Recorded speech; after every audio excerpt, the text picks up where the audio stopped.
It is the middle of the night when a man jolts awake, completely disoriented. Half asleep, he wonders if he ever posted today's chapter update and what time it even is. His hand lands on something impossibly soft, like a little mouse. And then the softness lets out a tiny scream. Still, half dreaming, he wonders why this mouse has no left and right buttons. A trembling voice begs him, "Master, please stop fiddling with it." That one word, "Master," snaps him wide awake. He looks down, and there is a young girl right beside him. He just stares, unable to process what he is seeing. The girl gazes up at him with tears in her eyes. His first thought is that this has to be a dream, and honestly, the graphics are incredible. A shameless grin creeps across his face. If this is a dream, he might as well enjoy every second of it. The terrified girl, Kang Yuling, begs her master to stop, her face full of fear and desperation. She cries out in protest as her master keeps acting stranger and stranger, but she doesn't dare run. If she runs, her master will be furious, and he might just kill her on the spot. All she can do is beg. And then it hits him. This dream feels way too real. He looks at the girl again, and a flicker of recognition crosses his eyes. He knows that face, Kang Yuling, a character from his own novel. Suddenly a sharp pain splits his skull as a flood of foreign memories pours into his mind.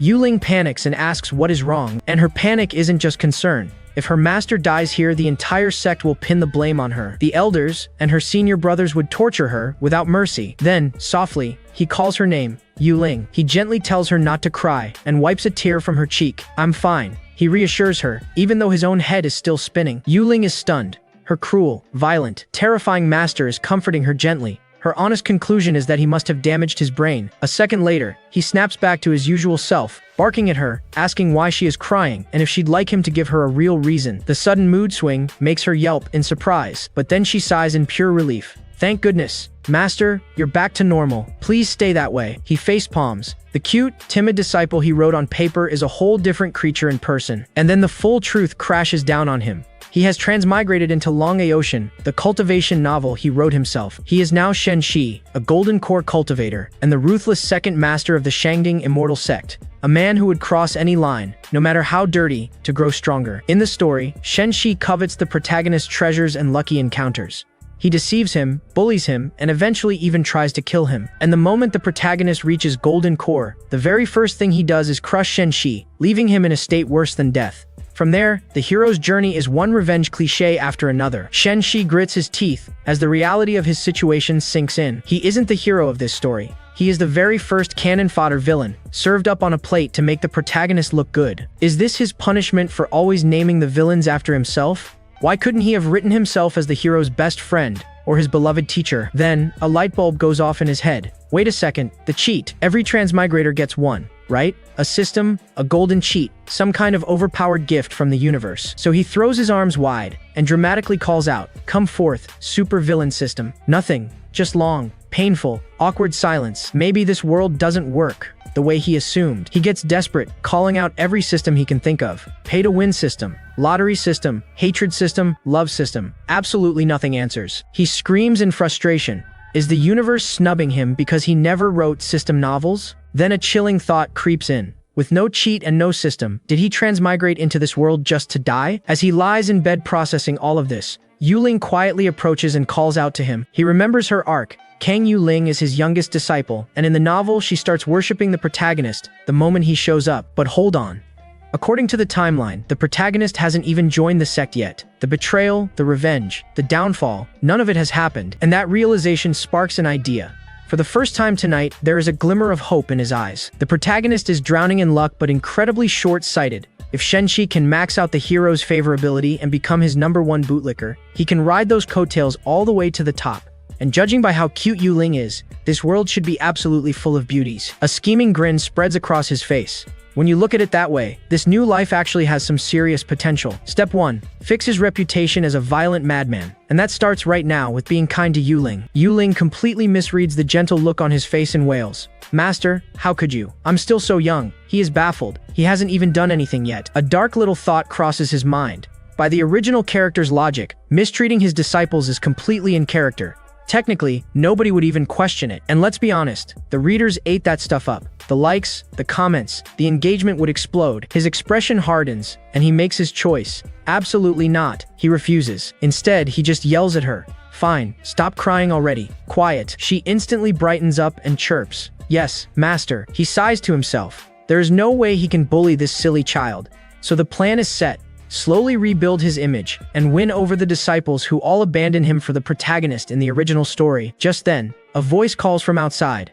Master, your disciple Xuan Yu has something to report. A red-haired girl hurries toward the master's quarters, worried sick. Her little sister went to deliver spirit tea to the master ages ago and still hasn't come back. She prays the girl hasn't been clumsy enough to set him off. The next morning, Shen Shi strides through the courtyard with a determined look, a curious Yuling trailing right behind him. He is on his way to meet his second disciple. He runs through the character profile he wrote for her.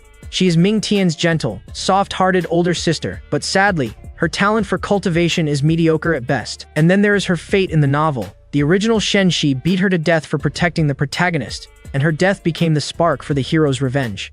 He swears to himself, not this time, he is not making that mistake. His thoughts quickly drift to something far more exciting. She carries a carved jade pendant containing precious inscriptions, and just thinking about that treasure makes him drool. He arrives to find his disciple already waiting. On the inside, he is itching to size up her treasure. On the outside, he coolly asks why she is looking for her master. He is greeted by the sight of his disciple flat on the ground, prostrating herself in a deep, formal bow. Internally, he groans at the over-the-top entrance. Who wrote her this way? Oh right, he did. Curse that lazy author, also known as himself. He calmly tells her to stand up, but she stays bowed before him, not daring to move. Finally, she rises, revealing a deeply worried face. Master, she reports, the Xingjian Hall has sent an invitation, and Shen Shi, caught completely off guard by how stunning she is, comically sprays a nosebleed and gives a silent thumbs up. The author in him is very proud of this character design. Meanwhile, the second disciple quietly breathed a sigh of relief. Her junior sister Yuling is safe and sound at the master's side. He recognizes the name. The Xingjian Hall is the administrative branch of the Shangding Immortal Sect. Another detail pulled straight from his own novel, but when he asks to actually see the invitation, his disciple flinches and panic washes over her face. Stammering, she confesses the truth. There is no invitation, not yet anyway. Inside, she is spiraling. It is over. She lied to her master because she was worried about her little sister, and for a low-talent disciple like her, lying to Shen Shi is a death sentence. But Shen Shi sees right through her. She made the whole thing up to protect her sister. He sighs internally. Why are all of his disciples this hopelessly honest? Deciding to play it cool, he tells her to take Yuling back with her, and that he'll spare her just this once. An easy way out handed to her on a plate. Her face instantly lights up with relief and joy as she thanks him over and over. Then he adds a new rule from now on. No more kneeling. A normal greeting is more than enough. The sudden kindness completely short-circuits her brain.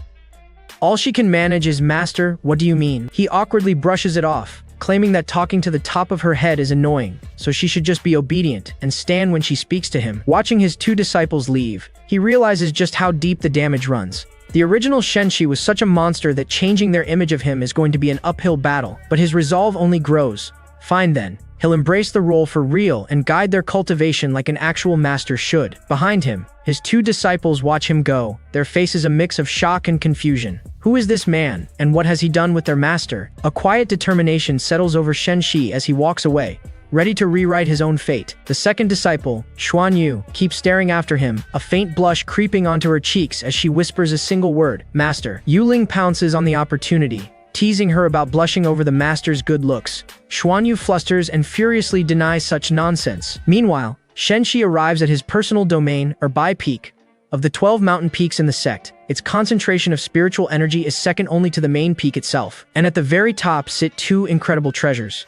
A garden of spirit Edelweiss herbs, and a cultivation bed carved from pure white jade. The Edelweiss gathers qi and provides essential materials for cultivation, while the white jade bed is a legendary spot that helps cultivators force through breakthroughs. These two treasures, plus his own strength as a golden core cultivator, are exactly why the other masters seethe with jealousy, but never dare to make a move against him. Then he remembers a crucial plot point. Hidden somewhere in that garden is a mutated Edelweiss, the protagonist's very first power-up. If he grabs it before the hero ever arrives, he cuts off one future disaster at the root. He smirks with total confidence. He literally wrote this plot himself. What could possibly go wrong? The answer arrives immediately, as his smug thought is cut short by an absolutely outrageous sight. A whole flock of cranes is digging up his priceless herb garden. He explodes on the spot, screaming about thieves robbing him in his own home. He charges at them in a comical fit of rage, roaring that these feathered menaces are digging their own graves. As the cranes scatter and try to flee, Shen Shi gets serious, gathering power for a technique that will slam the escape door shut. He unleashes a massive wave of energy, shouting the technique's name. Mountains descend. With the cranes pinned to the ground, he fumes.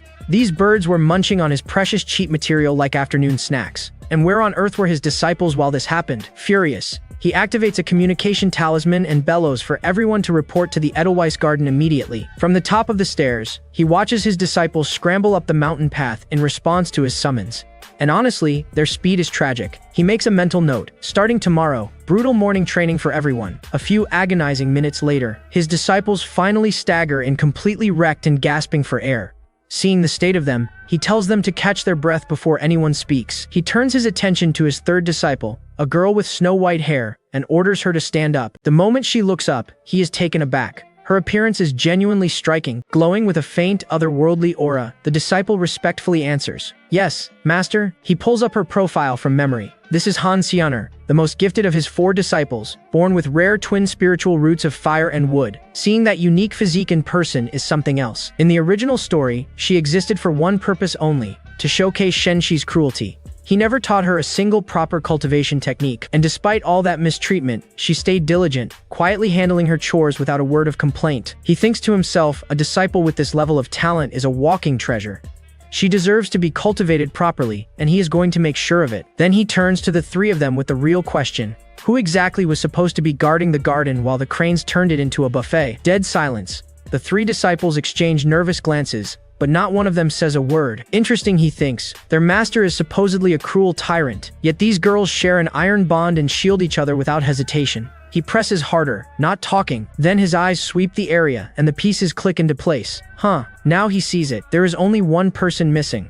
The one responsible must be his eldest disciple, Dong Yureli. Shen Shi puts it together instantly. The one guarding the medicine garden was his eldest disciple, Dong Yureli. And if she failed at her post, it is because she is still injured from a punishment he gave her in the past. A wave of guilt hits him. At that very moment, his other disciples drop to their knees, begging him to forgive their elder sister. Xuanyu even tries to take the fall, swearing it was all her fault. So he slips back into his villain persona, erupting in anger and roaring at them for being too noisy. He towers over them menacingly, asking if they're trying to lecture their own master. His disciple trembles and insists she would never dare. He waves them off, warning them not to test his patience. Inside, he sighs. He has zero intention of punishing anyone, but the scary act has to stay on for now. As they scramble away in a comical panic, a bead of sweat rolls down his face. Am I really that terrifying? Later, Shen Shi takes a proper look around his territory.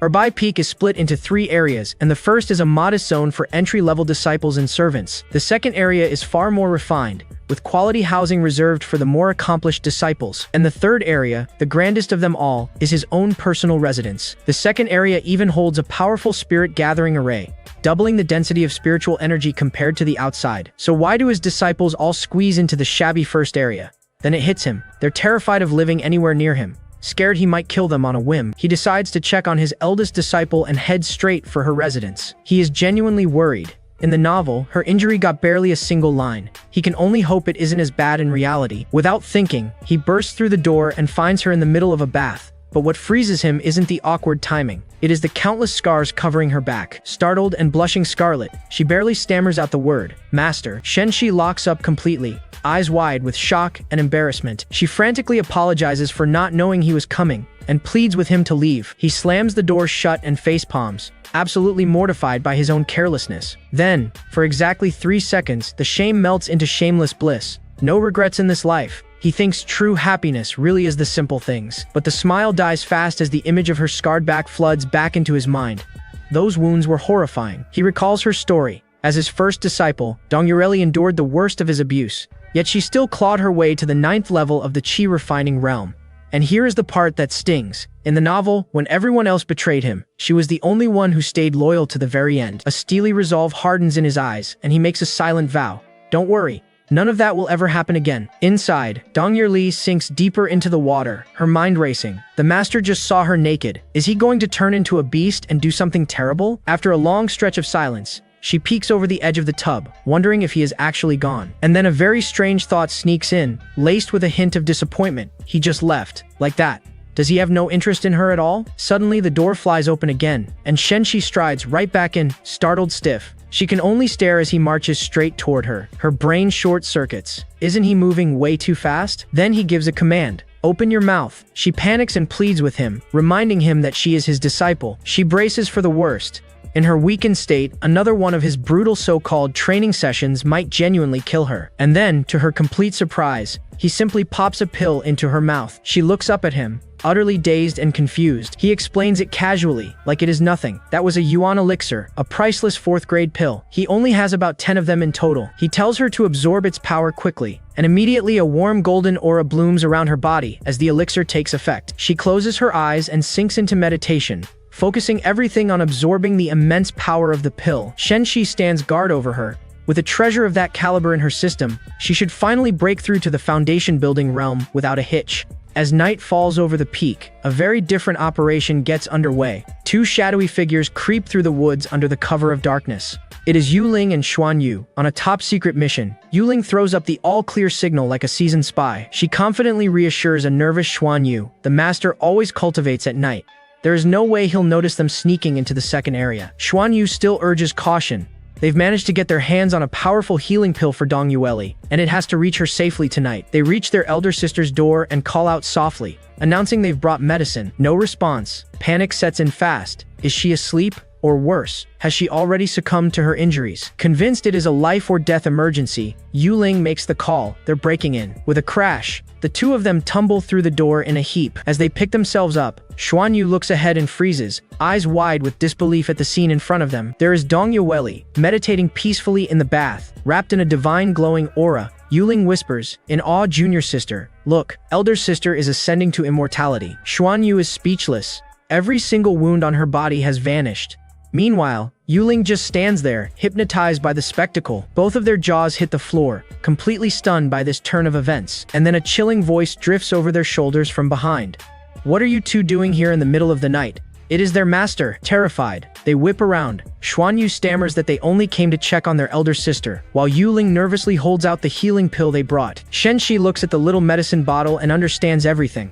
His disciples may not be cultivation prodigies, but their hearts are pure gold. He informs them that their elder sister is in the middle of a critical breakthrough, and orders them out so she won't be disturbed. The 2 disciples nod frantically and scurry away into the night. As they retreat, Yuling whispers to Xuan Yu, second sister, the master has gotten kinder. Is he really still the master we know? Xuan Yu, thoughtful and a little flustered, can only manage a quiet, I don't know. Watching them go, Shen Shi feels an unexpected warmth in his chest. He started all this just to save his own skin, but somewhere along the way, he began to genuinely care. So he makes a brand new vow. From this day forward, he is going to be a good master for real. A new day dawns over the serene summit of Erbai Peak. Inside his residence, Shen Shi sits in meditation, taking stock of exactly what he is working with in this new world. He recalls the character sheet he wrote for himself.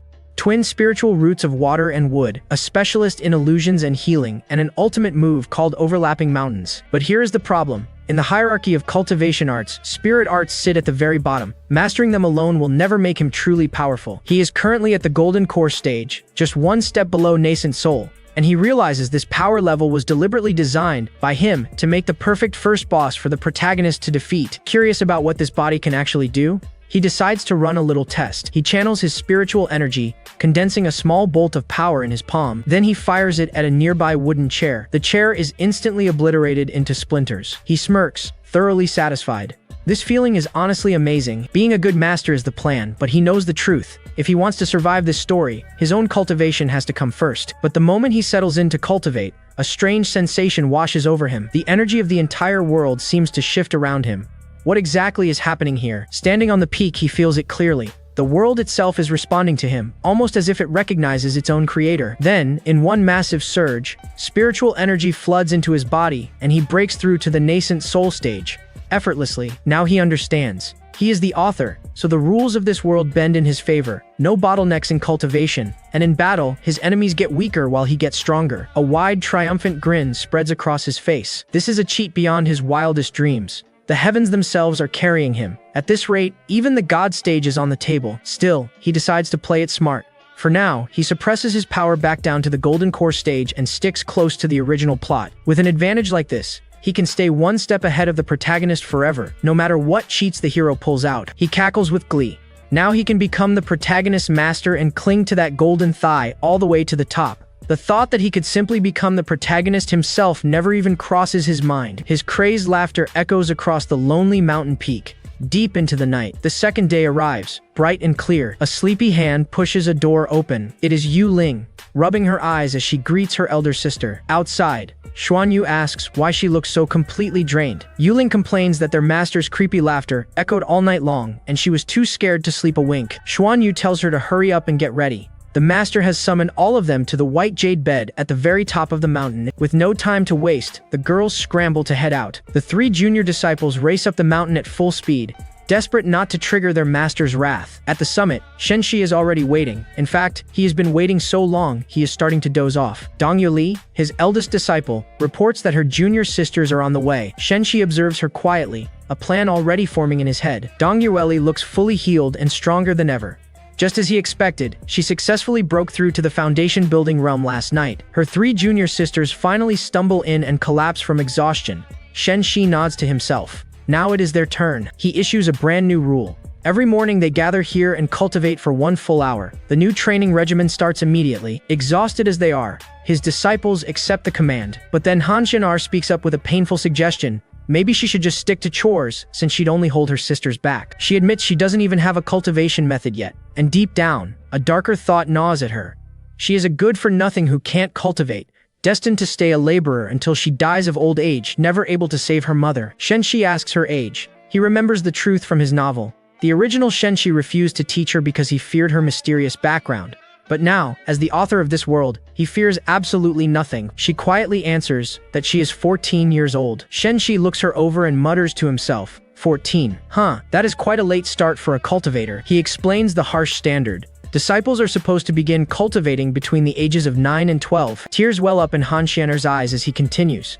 At 14, the meridians in the body are nearly fully formed. Even if she starts cultivating now, the road will be brutal. But then Shen Shi gently places a hand on her head and tells her the words she has been waiting years to hear. It is not too late. He promises to teach her the sect's cultivation methods personally, telling her that with enough hard work, nothing is impossible. Overwhelmed with gratitude and hope, all she can whisper is one word, Master. Her mind drifts back 4 years, to a time when all she knew was ridicule and contempt. And in the middle of all that scorn, one person reached out a hand to her. It was Shen Shi, the man who took her in and made her his disciple when nobody else in the world would. Overcome with emotion, she throws her arms around him, crying tears of pure joy. Her sisters watch in total disbelief.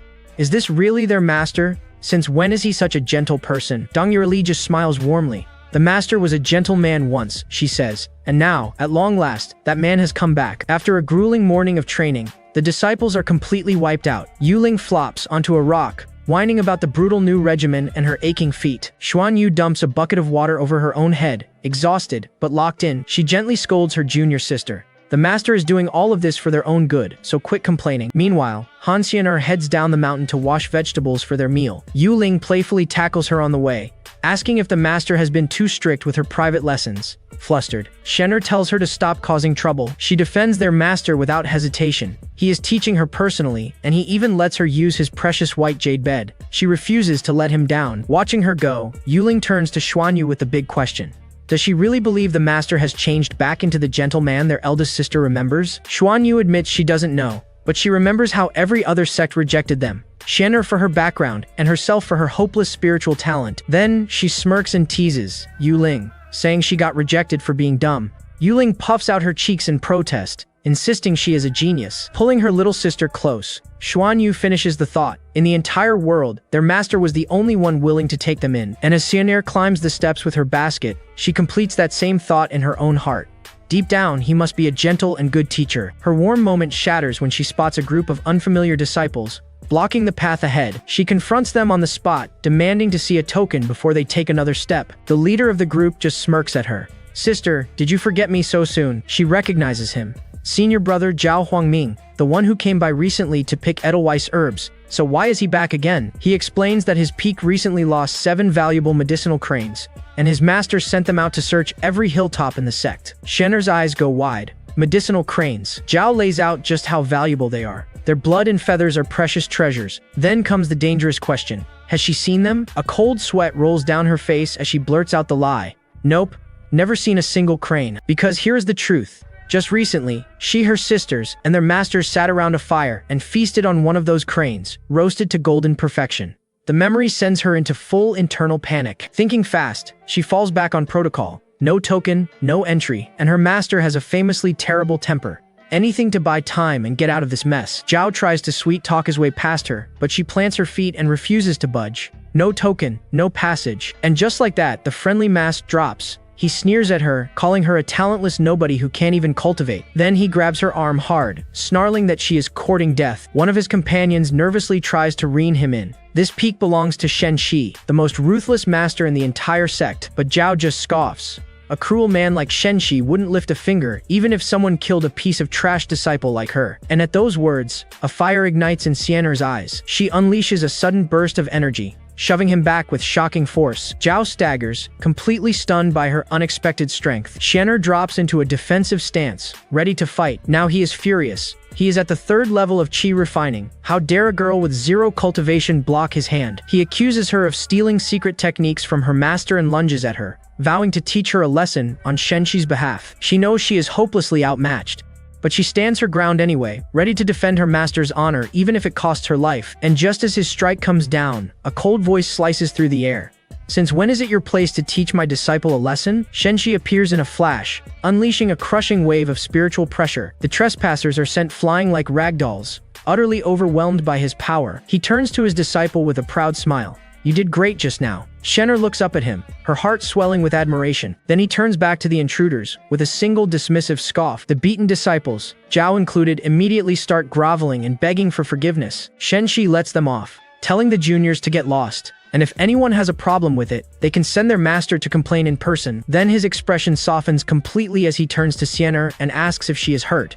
She quickly reassures him that she is fine. Then comes the punchline. He casually asks, so what were they here for anyway? Xian'er nearly falls over. Master, you beat them all up without even knowing what was going on. Later, Shen Shi checks on the 3 remaining medicinal cranes, which now live on his peak as permanent residents. He tries his best to encourage them to mate, dreaming of getting rich off their valuable eggs, while his eldest disciple Dong Yueli watches in secondhand embarrassment. He puzzles over why they won't breed, and lands on a tragic theory. The crane he ate was the only single one. The remaining 6 are 3 committed couples with 0 interest in mingling. He shelves the get-rich-quick scheme for now, and turns his attention back to his disciple. He asks Yueli whether her new foundation-building realm has fully stabilized. She confirms it has, and thanks him yet again for the pill that changed her life. Then he drops the real news. It is time for her to learn spells. She has a rare mutated ice root, a close cousin of water, and he just happens to have a spirit-grade water technique to teach her. Overjoyed, she swears she'll train hard and never let him down. But under his lingering gaze, she starts to fidget, her mind whispering, Master, why are you taking so long? Her face burns crimson as the unthinkable thought slips out.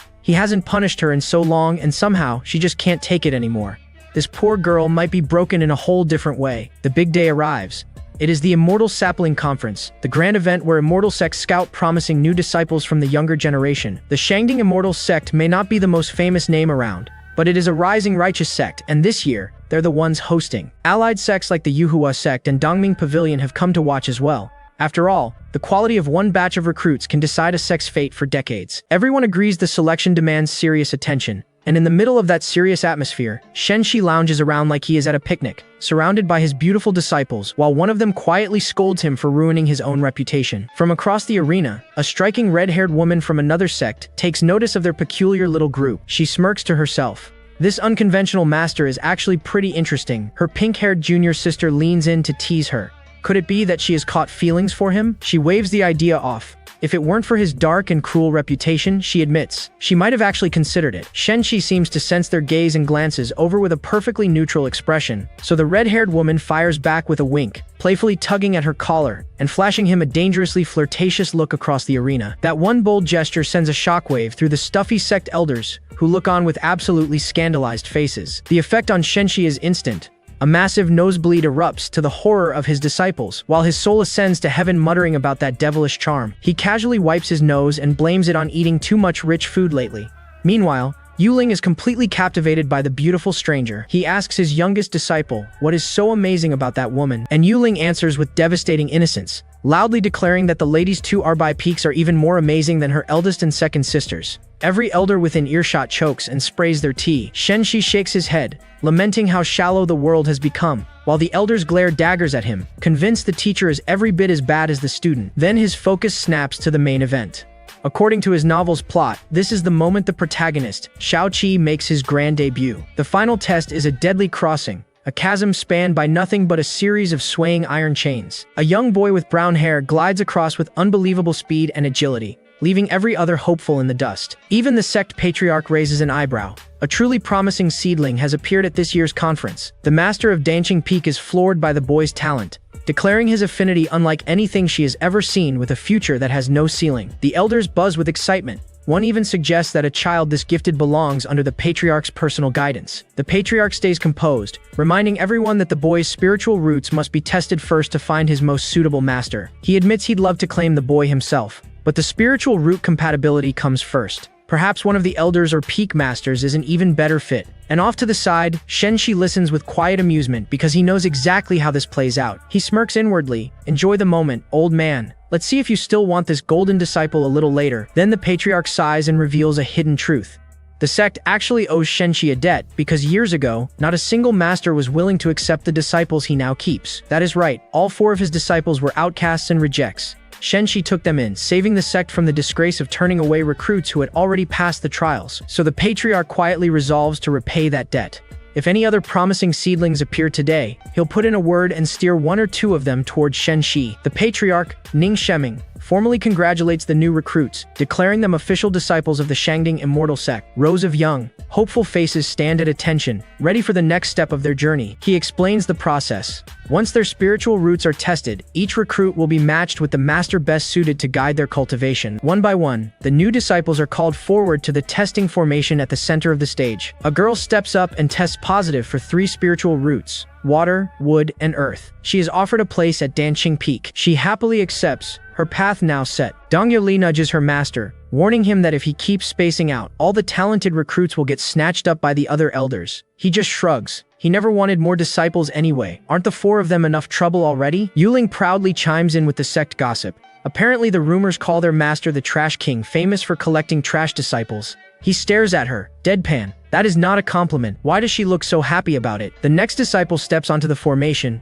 and reveals an incredibly pure wood spirit root, flooding the arena with a vibrant green glow. Shen Shi recognizes her instantly. Wei Qin, the protagonist's future first companion, a hopeless little foodie whose loyalty can be bought with snacks. Seeing his chance to repay the old debt, the patriarch offers the gifted girl to Shen Shi as a disciple. The other elders grumble under their breath, furious that such a prime talent might be wasted on a shameless man like Shen Shi. But Shen Shi declines, sticking faithfully to his own plot. He suggests she be placed with Taoist Bai Ran of Lingju Peak, the woman destined to be her master. Bai Ran herself protests, insisting her strength is far too shallow to mentor a seedling of this caliber. An elder jumps on the opening, agreeing that her cultivation is too weak, and suggesting the matter be reconsidered. Bai Ran's shoulders sink. With her low strength and standing, she admits it is not her place to claim such a talented disciple. And that is when Shen Shi's voice booms across the arena.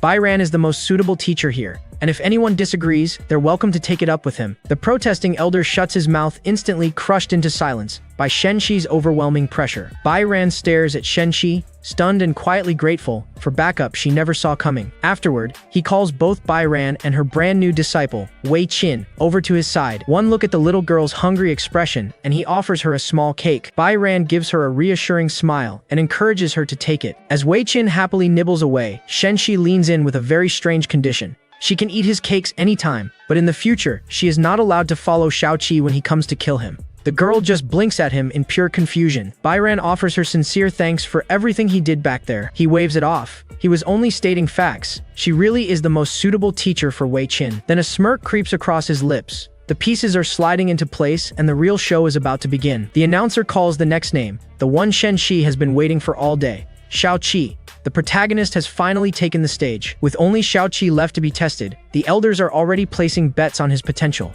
One hopes for a water root disciple, but gets shut down fast. With talent like that, the patriarch is obviously claiming the boy for himself. The patriarch of the Shangding sect, Ning Sheming, calls the young boy forward. Shao Qi steps up and greets the immortal master with a respectful bow. The patriarch is delighted by the boy's calm composure and his flawless performance in the chain crossing. praising him and predicting a brilliant future. Xiao Qi steps into the center of the formation to have his spiritual roots revealed. Every elder leans forward, eyes locked on the formation, hungry for the results. Shen Shi, meanwhile, leans back with the smuggest look in the arena. He wrote this scene. Let's see who still wants this golden disciple in about 30 seconds. A brilliant orb of flame erupts from the formation.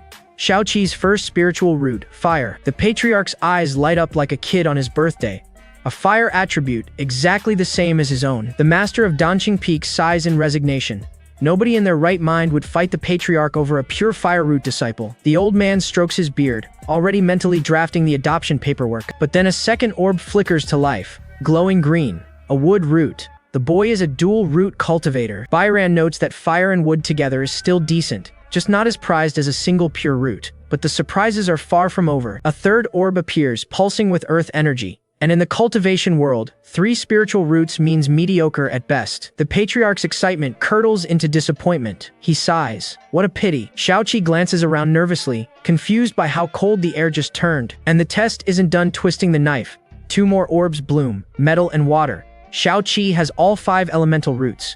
In this world, that is the worst result possible. An elder bursts out laughing, declaring the boy absolute rubbish with 0 talent for cultivation. In seconds, the crowd's awe rots into mockery and disgust. Xiao Qi stands alone in the center of it all, humiliated, his earlier confidence shattered into pieces. The patriarch reminds everyone that talent or not, the boy passed the entrance trials and deserves his chance. So, is any master willing to take him? Silence. Every peak master and elder looks away, faces stern and unwilling. One elder even scoffs out loud. What is the point of accepting such a waste? He'd be nothing but a laughing stock for the sect. The patriarch asks again, his gaze sweeping across the silent masters, still no takers. And slowly, every eye in the arena drifts toward one man. Shen Shi feels the weight of all those stares and groans internally. The trash king for the trash disciple. Why don't they just say his name out loud? Another elder objects entirely, insisting someone this ordinary shouldn't be admitted into their prestigious sect at all. He argues the technicality. No cultivation talent means the boy fails the requirements, so by their own rules he can simply be expelled. Ignoring every word of it, Shen Shi steps forward and speaks directly to the boy. What is your name, little one? The child flinches in surprise. Startled, the boy stammers out his name, Xiao Qi. Seeing tears welling up, Shen Shi cuts in firmly. Why are you crying? A boy grows into a man and tears don't belong on a man's face. Xiao Qi hastily wipes his eyes, spirit reignited by words of encouragement he never expected to hear. Then Shen Shi looks him dead in the eye and asks the question that changes everything. So, will you become my disciple? Hope dawns across Xiao Qi's face as he whispers in disbelief. I'm willing. And then, with everything in his lungs, he shouts it for the entire sect to hear, I'm willing. Shen Shi smiles and gives his new disciple one rule to live by. Just believe in one thing. Sooner or later, the whole world will crawl beneath your feet. Overjoyed, Xiao Qi moves to offer a formal bow to his new master, but Shen Shi is officially done with this boring conference. He turns on his heel and tells Xiao Qi to follow, leaving the stunned crowd in his dust. As the boy trails behind him with a look of pure adoration, Shen Shi is throwing a party on the inside. Yes, that is the look. The protagonist's favorability meter just hit maximum. The protagonist and his key future companions are all on his side now. The death flag is gone. He has successfully rewritten his own fate and he can finally live in peace. He throws a triumphant thumbs up that leaves his new disciple utterly bewildered, while declaring in his head, the invincible villain master and his apprentices, happily ever after. Roll credits, scatter the flowers. Back home, Shen Shi formally welcomes his newest apprentice to Erbai Peak. He tells the boy that test results mean nothing to him. He believes in his potential. Moved by his master's faith, Xiao Qi swears never to let him down. Dong Yerlei watches with a gentle smile. Her famously lazy master seems to have taken a genuine liking to the new little apprentice. Shen Shi hands Xiao Qi a qi gathering pill with very specific instructions. Split it into 10 portions. Take one with water before each cultivation session, and it'll accelerate his progress. Dong Yerli grabs her master's hand in protest, shocked that he'd feed powerful pills to a brand new disciple. A mistake like that could be dangerous. But Shen Shi explains calmly, Xiao Qi's pure body carries a perfect spiritual affinity. For him, the pill isn't a risk at all. It is exactly the boost he needs. Realizing she just questioned her master in front of everyone, Dong Yerwei immediately apologizes for speaking out of turn and asks for her punishment. He gently waves it off. No punishment. She was only worried about her new junior brother, which only confuses her more. Why hasn't he punished her at all lately? Has she disappointed him so badly that he has given up on her? he awkwardly deflects, mumbling that she has just been doing a good job. Xiao Qi listens to this bizarre exchange with puffed cheeks and growing curiosity. Finally, the kid interrupts, calling out to the master. Dong Yurli freezes in horror. She completely forgot the junior brother was standing right there. Shen Shi, on the other hand, silently thanks the heavens for the rescue and quickly asks, Xiao Qi, is there something you want to say? And the kid drops a bombshell. Master, I'm actually a girl. My real name is Xiao Qi. Shen Shi's brain blue screens on the spot, his face frozen in a twisted grin of pure shock. The protagonist of his novel, the hero of his survival plan, is a girl. A few days after the conference, Shen Shi checks in on his newest disciple's progress, asking if she has any questions about cultivation. Cheer, now dressed in girl's clothing and perched comfortably on her master's lap, explains that she understands the theory just fine. She just can't seem to find the right posture to get started. Shen Shi reassures her there is no rush in cultivation. Then he gently adds that she can stop wiggling around now, because guiding energy into the body is definitely not done like that. Cheer gazes up at her master in pure admiration. He wasn't even surprised when she revealed her gender. He must have seen through her disguise from the very beginning. Playing it perfectly cool, Shen Shi spins a smooth excuse. Of course he understood. A young girl traveling alone would naturally dress as a boy for her own safety. Internally though, the man is having a full meltdown. The male lead of his novel is a girl. His entire harem plotline just collapsed into rubble. And before his brain can wander anywhere it shouldn't, he slaps those thoughts right out of his head. He pulls out a book and explains the core problem for cultivators born with all 5 elements. Their spiritual energy circulation is blocked and constantly interrupted. That means Cheer can't even complete the first step, refining Qi, on her own.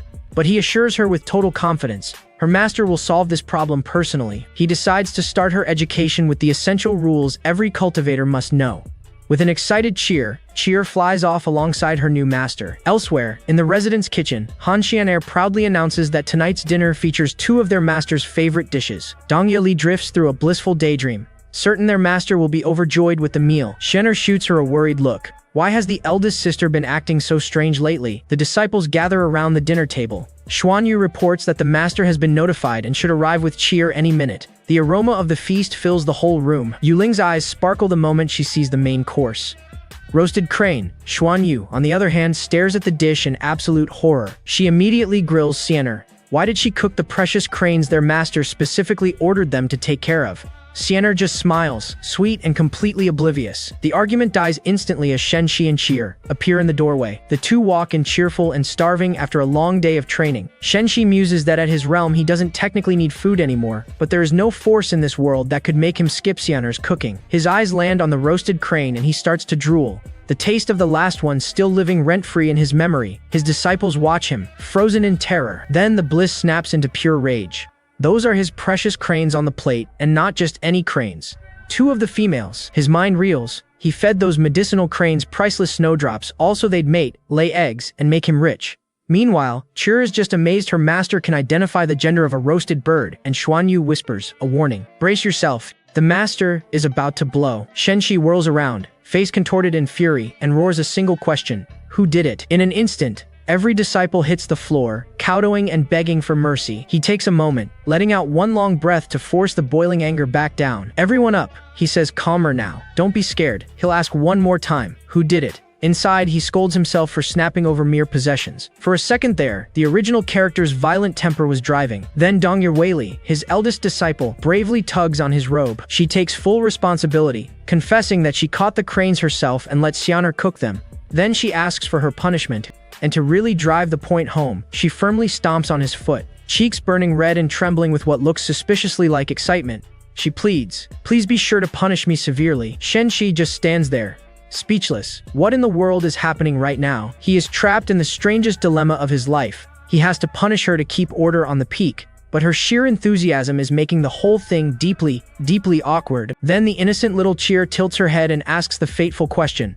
Master, does elder sister need a spanking when she makes a mistake? A light bulb flickers on. That is actually perfect. A spanking is embarrassing enough to reinforce his authority in front of the juniors, but harmless enough to protect his good master image. Genius. He orders Dong Yueli forward, and she complies, trembling from head to toe. When he tells her to lie down, she agrees instantly, with a yes so happy it should be illegal. As she settles into position, even Shen Shi looks a little shaken by the scene he has created. For a moment, he is stunned by the sheer difference between his very grown-up eldest disciple and his pint-sized little protagonist. He forces himself to pull it together. Stay composed, he chants internally. Do not lose control. His entire reputation as a good master is hanging by a thread. The first smack lands, and she lets out a delighted squeal, complete with floating hearts. That is not the sound punishment is supposed to make. He sternly declares that as the eldest, she failed to set a proper example, and this punishment will serve as a warning to the others. The so-called punishment continues, accompanied by a chorus of increasingly joyful yelps, and to the complete bafflement of her junior sisters, Dong Yueli starts begging for more, asking her master to be even crueler. Finally, the bizarre ordeal ends. Shen Shi is panting from the effort, while Dong Yueli lies there flushed, glowing and thoroughly satisfied. And then it all clicks. Dong Yueli is a masochist. That is why she was the only one who stayed loyal to the abusive original Shen Shi in his novel. He groans at the heavens. So this is how the universe patches his plot holes. Completely done with the evening, he announces he has lost his appetite, tells them to share the crane, and flies off, leaving a row of very confused disciples. Internally, he grumbles that the heavens really know how to mess with a guy. Her sisters rush to Dong Yueli's side, worriedly asking if she is alright. She weakly assures them she is fine, then beckons Xuan Yu in closer. She whispers a secret and very specific request into Xuan Yu's ear. Xuan Yu's face turns scarlet, and she bolts off shouting that she'll be right back, leaving everyone else completely in the dark. Cheer watches as Dong Yueli shoots her a wink, wearing the most satisfied, mischievous look imaginable. Cheer can't help but giggle. Her new family is weird and she is starting to love it here. After a long and chaotic day, Shen Shi finally tries to unwind with a hot bath. His thoughts drift to his eldest disciple, Dong Yueli. Around her sisters, she keeps her strange tendencies in check, but in private, she is getting bolder by the day. And right on cue, his peaceful soak shatters as a voice calls his name, making him jump out of the water. It is Yuli, standing in his room wrapped in nothing but a towel. He groans and reminds her, for the 100th time, that he does not need help bathing. Ignoring every word, she sweetly offers to wash his back. It is the least she can do for her hard-working master, after all. Then she straight up tries to leap into the tub with him, sending a tidal wave across the room as he desperately fends her off. When the splashing finally stops, she is kneeling beside the tub, gazing at him with the most coy, obedient expression imaginable. Completely flustered, he lays down the law. Enough. He doesn't need help. Get out, quickly. So naturally, she cannonballs right back into his bath with a mischievous grin, declaring that whatever he wants her to do, she simply won't do it. Then she leans in and teases him. Doesn't such a disobedient disciple deserve to be punished? She is very clearly fishing for another session. Shen Shi is at his absolute limit. How did he end up with a disciple like this? And how is any normal man supposed to survive her? A very unprofessional thought sneaks into his author brain. If his original novel had been this spicy, would the view count have exploded? He blushes hard, completely overwhelmed by Dong Yueli's charm. And that is exactly when a third voice chimes in.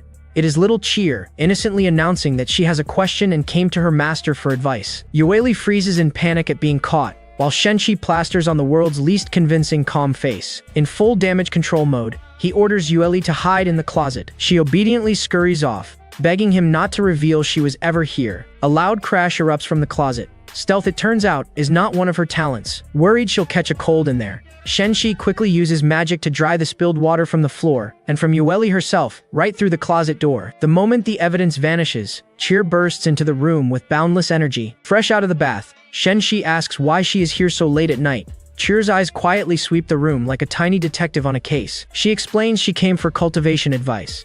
Shen Shi, desperate to get her out of the room, tells her she doesn't need to worry about complex theory just yet. Cheer flashes a mischievous wink, her eyes darting straight toward the closet. A bead of sweat rolls down Shen Shi's neck. His so-called innocent disciple knows exactly what is going on. Meanwhile, inside the hot, cramped closet, Yueli is slowly being steamed alive. Out in the room, Cheer delivers a flawless speech about how slow learners must start early, how her talent is the worst, so she has to work the hardest, and how she would have asked her senior sister instead. But strangely, she can't find her anywhere. Shen Shi nervously asks what exactly she doesn't understand. Cheer dodges the question entirely and offers to pour her master a nice cup of tea. The closet stands in the corner of the room, silent. Too silent. Inside, Yueli struggles in the dark, stuffy space, growing more flustered by the second. She buries her face in one of her master's robes, getting thoroughly intoxicated by his lingering scent. The fear of being discovered mixes with the thrill of the whole situation. Between the heat, the scent, and her own imagination, the poor girl is about 3 seconds from short-circuiting. The noises from the closet finally become impossible to ignore, and Shen Shi screams internally, "Dong Yueli, what exactly are you doing in there?" Right then, Cheer finishes brewing and proudly announces, "Master, the tea is ready." And with suspiciously perfect timing, she pretends to trip, launching a full cup of scalding tea straight at Shen Shi, complete with a dramatic little cry as she tumbles through the air. Her plan is honestly brilliant. soak his clothes, then sweetly offer to fetch him a fresh set from the closet. Checkmate. The sudden aerial tea assault catches Shen Shi completely off guard, but his body moves at lightning speed, catching both Cheer and the teacup in midair without spilling a single drop. Holding her steady, he calmly tells her to be more careful next time. Undeterred, Cheer commits to the performance, apologizing for her clumsiness and still insisting she should grab him a change of clothes. From the closet, of course. Shen Shi smiles to himself.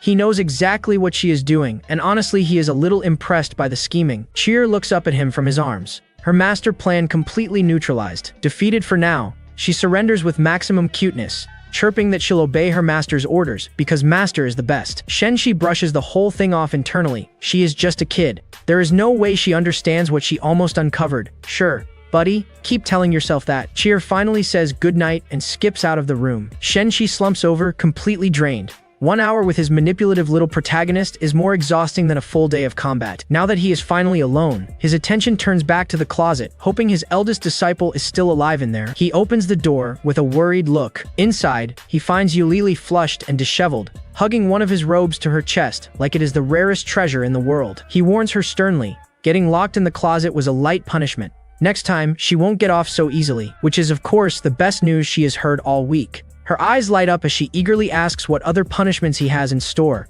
rattling off a list of suggestions so alarming that we can't repeat them here. He shuts it all down, telling her to get changed and stop setting a terrible example for her junior sisters. Thoroughly stressed by his increasingly dangerous disciples, Shen Shi reaches a conclusion. He needs a vacation. This peak is too dangerous. If he stays, he might not survive the next trial. He informs Eulalie that he'll be leaving the mountain for a while, instructing her to prepare for his trip and keep the others training for the upcoming sect trials.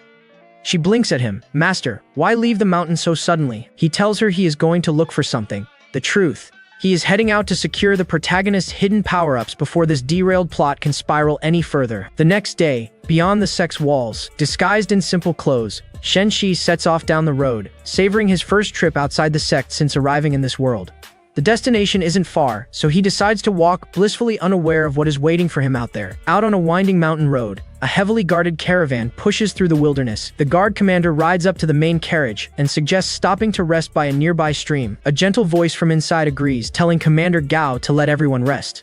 The journey has been long and exhausting for all of them. The guards pull to a halt, weary but watchful eyes scanning the tree line as they set up camp. And then, out of nowhere, an absolutely heavenly aroma drifts through the air, snapping every guard to attention and setting mouths watering. The source of the smell, none other than Shen Shi expertly grilling cumin lamb kebabs over a charcoal fire in the middle of the wilderness. He adds the finishing touches with the flair of a 5-star chef, pouring his heart and soul into every skewer. The guards track down the aroma and stand mesmerized at the sight of perfectly grilled lamb. Shen Shi proudly presents his masterpiece, lamb kebab. An elder traveling with the caravan studies Shen Shi carefully, then confidently assures the commander that the young man is no cultivator. Commander Gao is handed a golden leaf from the carriage, a clear signal that his lady wishes to trade for some of that delicious food. Meanwhile, Shen Shi munches on a skewer while discreetly scanning the group.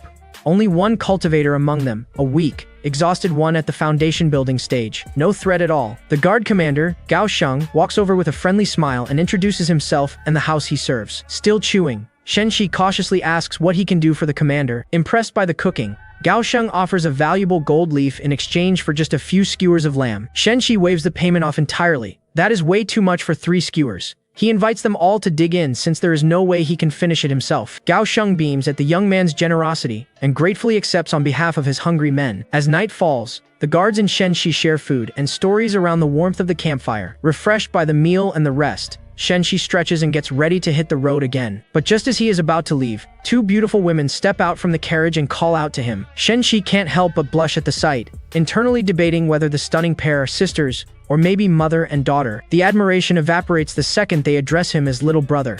Little? Who exactly are they calling little? His wounded pride only makes the younger woman giggle harder. The older woman introduces herself as Lu Shishasha of Muling Castle, along with her daughter, Yuding.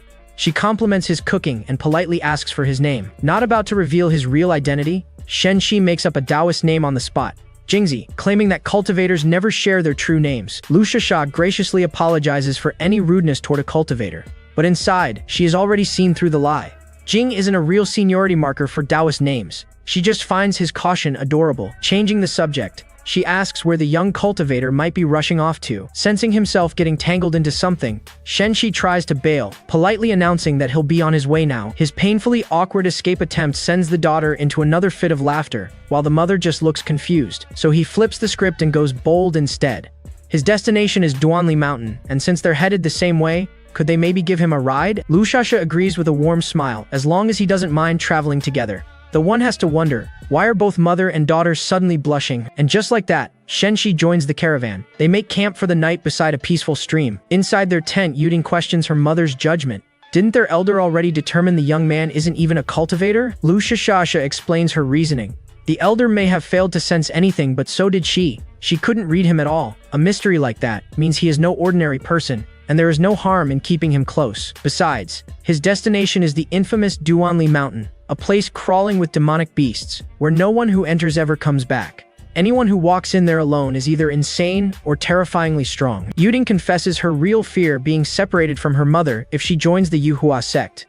If this young man turns out to be a hidden expert, maybe he could help them. Her mother smiles sadly. Silly child. She doesn't want to be separated either, but the world rarely grants such wishes. Yuding even declares that if he is strong enough, she'd marry him on the spot, if it meant protecting their vulnerable Muling castle. Some distance away, Shen Shi suddenly sneezes, struck by the distinct feeling that someone, somewhere, is talking about him. Commander Gao, generous as ever, offers Shen Shi his own tent for the night so he can rest properly. Shen Shi politely declines, claiming he doesn't sleep. Then he steers the conversation somewhere useful. Why exactly is their group traveling to Yuhua Mountain? Gao Sheng begins the sad tale of Muling Castle. Once a great house respected across the land, it lost its shield when its mighty ancestor passed away. For years, the madam alone has held the castle together against circling enemies.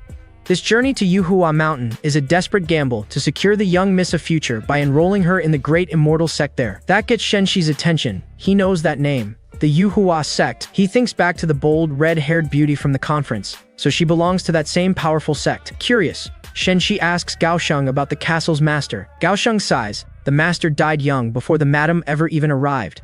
The two never met, separated forever from the start, and the young miss is actually the madam's adopted daughter, a fact known throughout the martial world. Shen Shi connects the dots, and his stomach drops. A beautiful, unattached mother and daughter, carrying an entire family fortune with no protector. Even if they do nothing at all, the jackals will come hunting. He has stepped right into muddy water. Then his head snaps up. Brother Gao, wake everyone, now, a fight is coming. The commander recoils at the sudden, urgent warning. Shen Shi's expression turns grim as he lays it out. A large group of enemies, several cultivators among them, just 300 paces out and closing fast. Gao Sheng doesn't waste a second, rousing his men and ordering them into battle positions. As the camp explodes into motion, Shen Shi rises to his feet with a sigh. Fate dragged him into their mess. The least he can do is lend a hand. Under the cover of darkness, the ambush begins. Lushasha, the madam of Muling Castle, stands her ground, rallying her men with a sharp observation. If these enemies were truly confident, they wouldn't be hiding in the dark like cowards. She calls the young cultivator and her daughter to her side, pulling them both behind her for protection. Shen Shi is genuinely touched. This woman is ready to risk her life for a stranger she met only hours ago. He glances at Yuding, the fear plain in her trembling eyes. Moved by their plight, he quietly makes his decision. Tonight, he'll protect them both. He already knows the mortal guards are outmatched. The real fight starts the moment the enemy cultivators make their move. And right on cue, a blazing attack streaks across the night sky, heading straight for their camp. The caravan's hired cultivator, Elder Bai, scoffs at the incoming strike, clearly underestimating whoever sent it. He leaps onto the carriage and unleashes his own spiritual energy to meet the assault head-on. His counter connects, deflecting the fiery projectile at the very last moment. Relieved, Luoshasha thanks Elder Bai for the timely save, but the relief lasts about 2 seconds, because the enemy answers with a massive volley of enchanted arrows. Elder Bai throws up a golden barrier, shielding the carriage from the deadly rain. Then he goes on the offensive, hurling blasts of energy to thin out the enemy ranks. His attacks carve straight through the trees and through the attackers hiding behind them. But then a far more dangerous figure steps out of the shadows, openly mocking the Elder for his measly foundation-building cultivation. Elder Bai gathers his energy, bracing for another exchange. But one look is all it takes. This mysterious foe completely outclasses him. All he can manage is a shaken, "Who are you?" The masked man doesn't bother answering. Who he is doesn't matter. The Elder is just a hired hand, and there is no need to die for an errand. Stand down, and he gets to live. Then the true mastermind of the ambush finally slithers into view. A sleazy-looking man who clearly has history with Luoshasha. Her face hardens instantly. Lei Sakai, She accuses him on the spot of staging this attack to seize her family's estate. Lai Tai cackles, happily confirming it, but the estate was never the whole prize. He wants her too. Luo Shasha's eyes dart to Elder Bai, silently begging for one more miracle. He can only shake his head in defeat.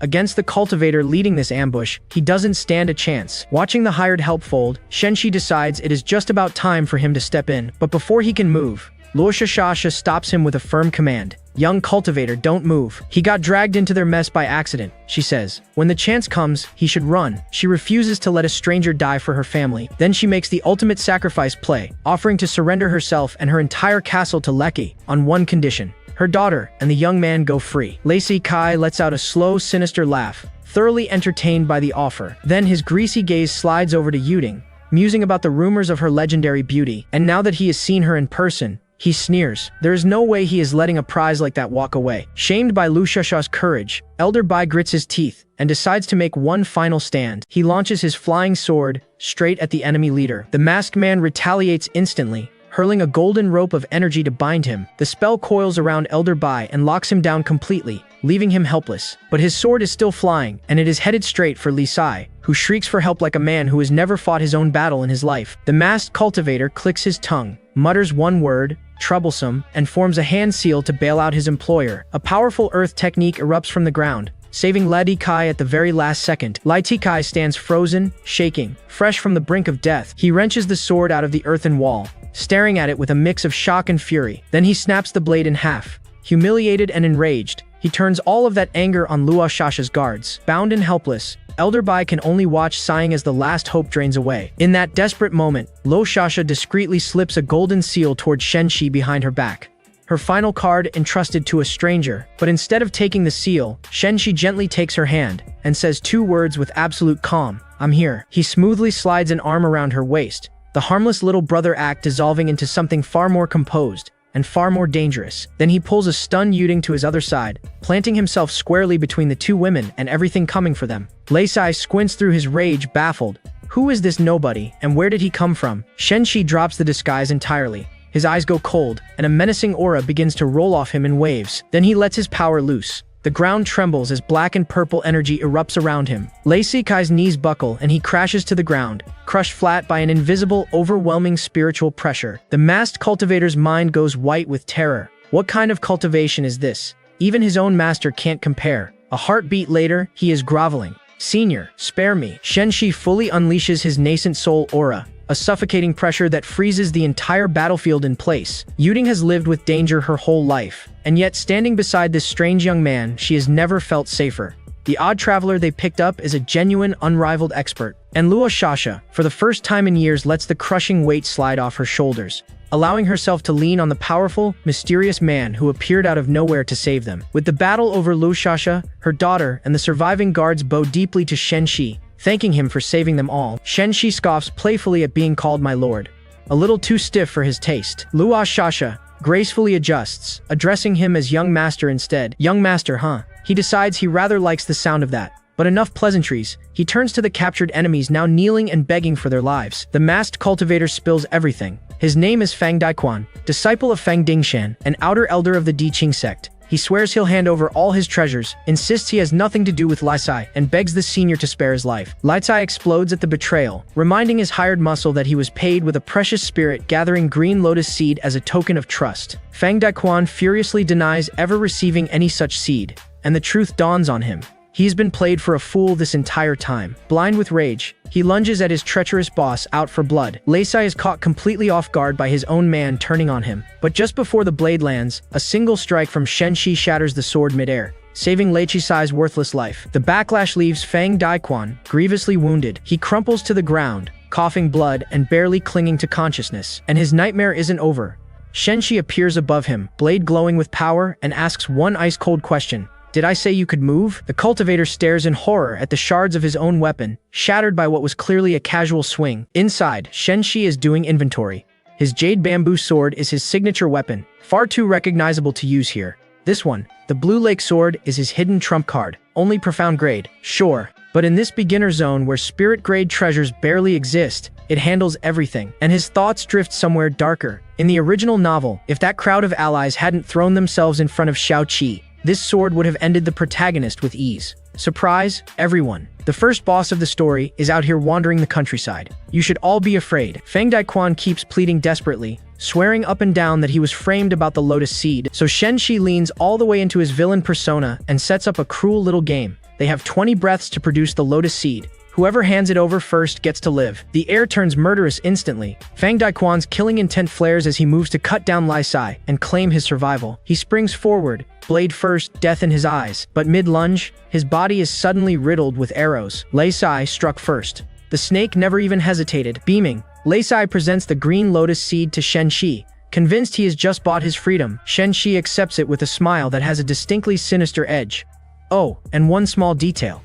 There are still 5 breaths left on the clock, and in that instant, a blade punches through Lai Sai's chest from behind. The attacker is Feng Daquan, very much alive after faking his own death. He sneers down at the dying Lai Sai, mocking him for his naivety. Then Feng Daquan kneels and offers the green lotus to Shen Shi, who nods approvingly. Good, as agreed, he won't kill him. And just as the man bows his head in gratitude for his spared life, Elder Bai appears behind him and executes him on the spot. Shen Shi keeps his promises. Elder Bai never made one. Lo Shasha hurriedly apologizes for the elder's bluntness, but Shen Shi just shrugs. He is already helping them. No point getting picky about the details. A newly humbled Elder Bai then presents Shen Shi with the binding treasure, recovered from the dead cultivator. Shen Shi recognizes it immediately.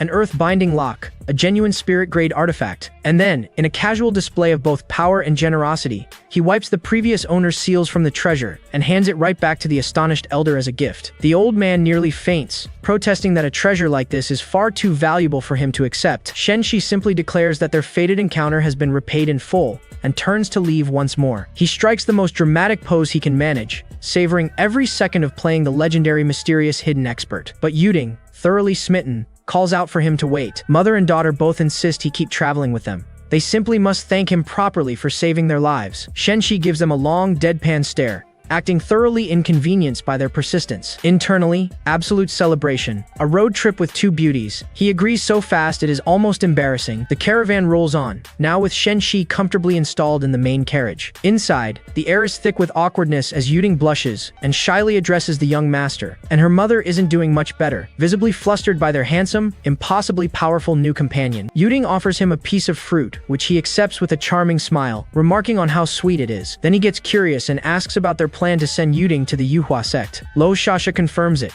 Elder Bai believes her daughter has the talent to make it there. Yuding puffs up and insists that at 14 she is practically a grown-up. Shen Shi nearly chokes on his fruit. 14, she carries herself like someone twice that age. Then he drops some uncomfortable knowledge. Elder Bai is a casual cultivator who only knows half the story.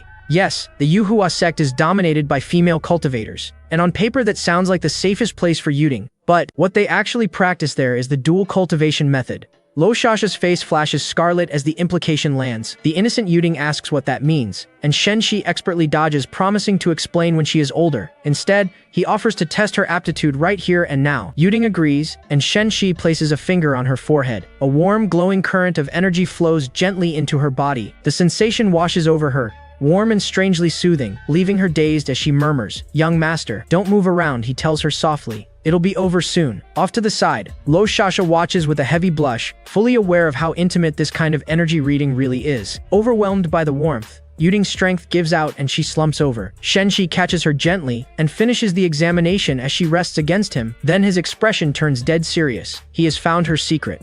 This girl possesses an empty spiritual root constitution, a body so rare that most cultivators don't even believe it exists. And something tells him this changes everything. Shen Shi stares down at the unconscious Yuding, his mind still reeling. This girl has the legendary empty spiritual root. Here's why that matters. 5 elemental roots condemn you to a mortal life, but the empty spiritual root is the constitution of a true immortal limitless potential, with 0 bottlenecks in cultivation. But this incredible gift carries a brutal curse. With no elemental attributes, she can never wield spiritual power in combat. All that energy can only strengthen her own body. And in the cruel world of cultivation, people like her are given exactly one fate.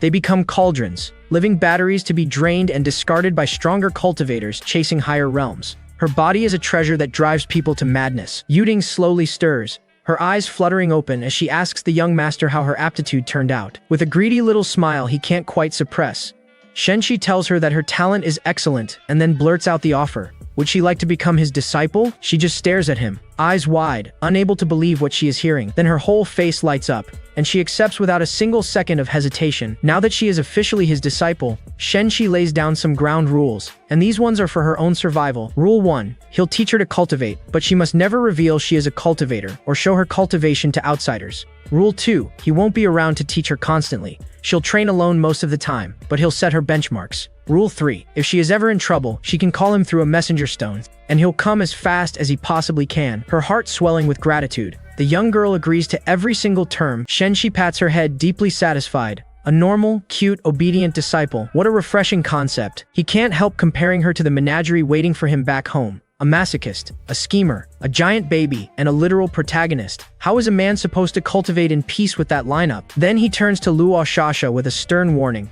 Yuding's constitution is as dangerous as it is precious. Her cultivation must remain an absolute secret, for her sake and the entire family's. Luo Shasha's face drains of color as the full weight of her daughter's gift sinks in. But Shen Shi reassures her, don't worry, he'll take care of everything. And he is about to set up one extra layer of insurance. He seeks out the caravan's hired elder Bai Jishui, who is meditating quietly in his carriage. The old man receives him with deep respect, humbly asking what guidance the senior has for him. Shen Shi gets straight to the point. The elder's cultivation technique is incomplete, and it has been quietly burning through his lifespan.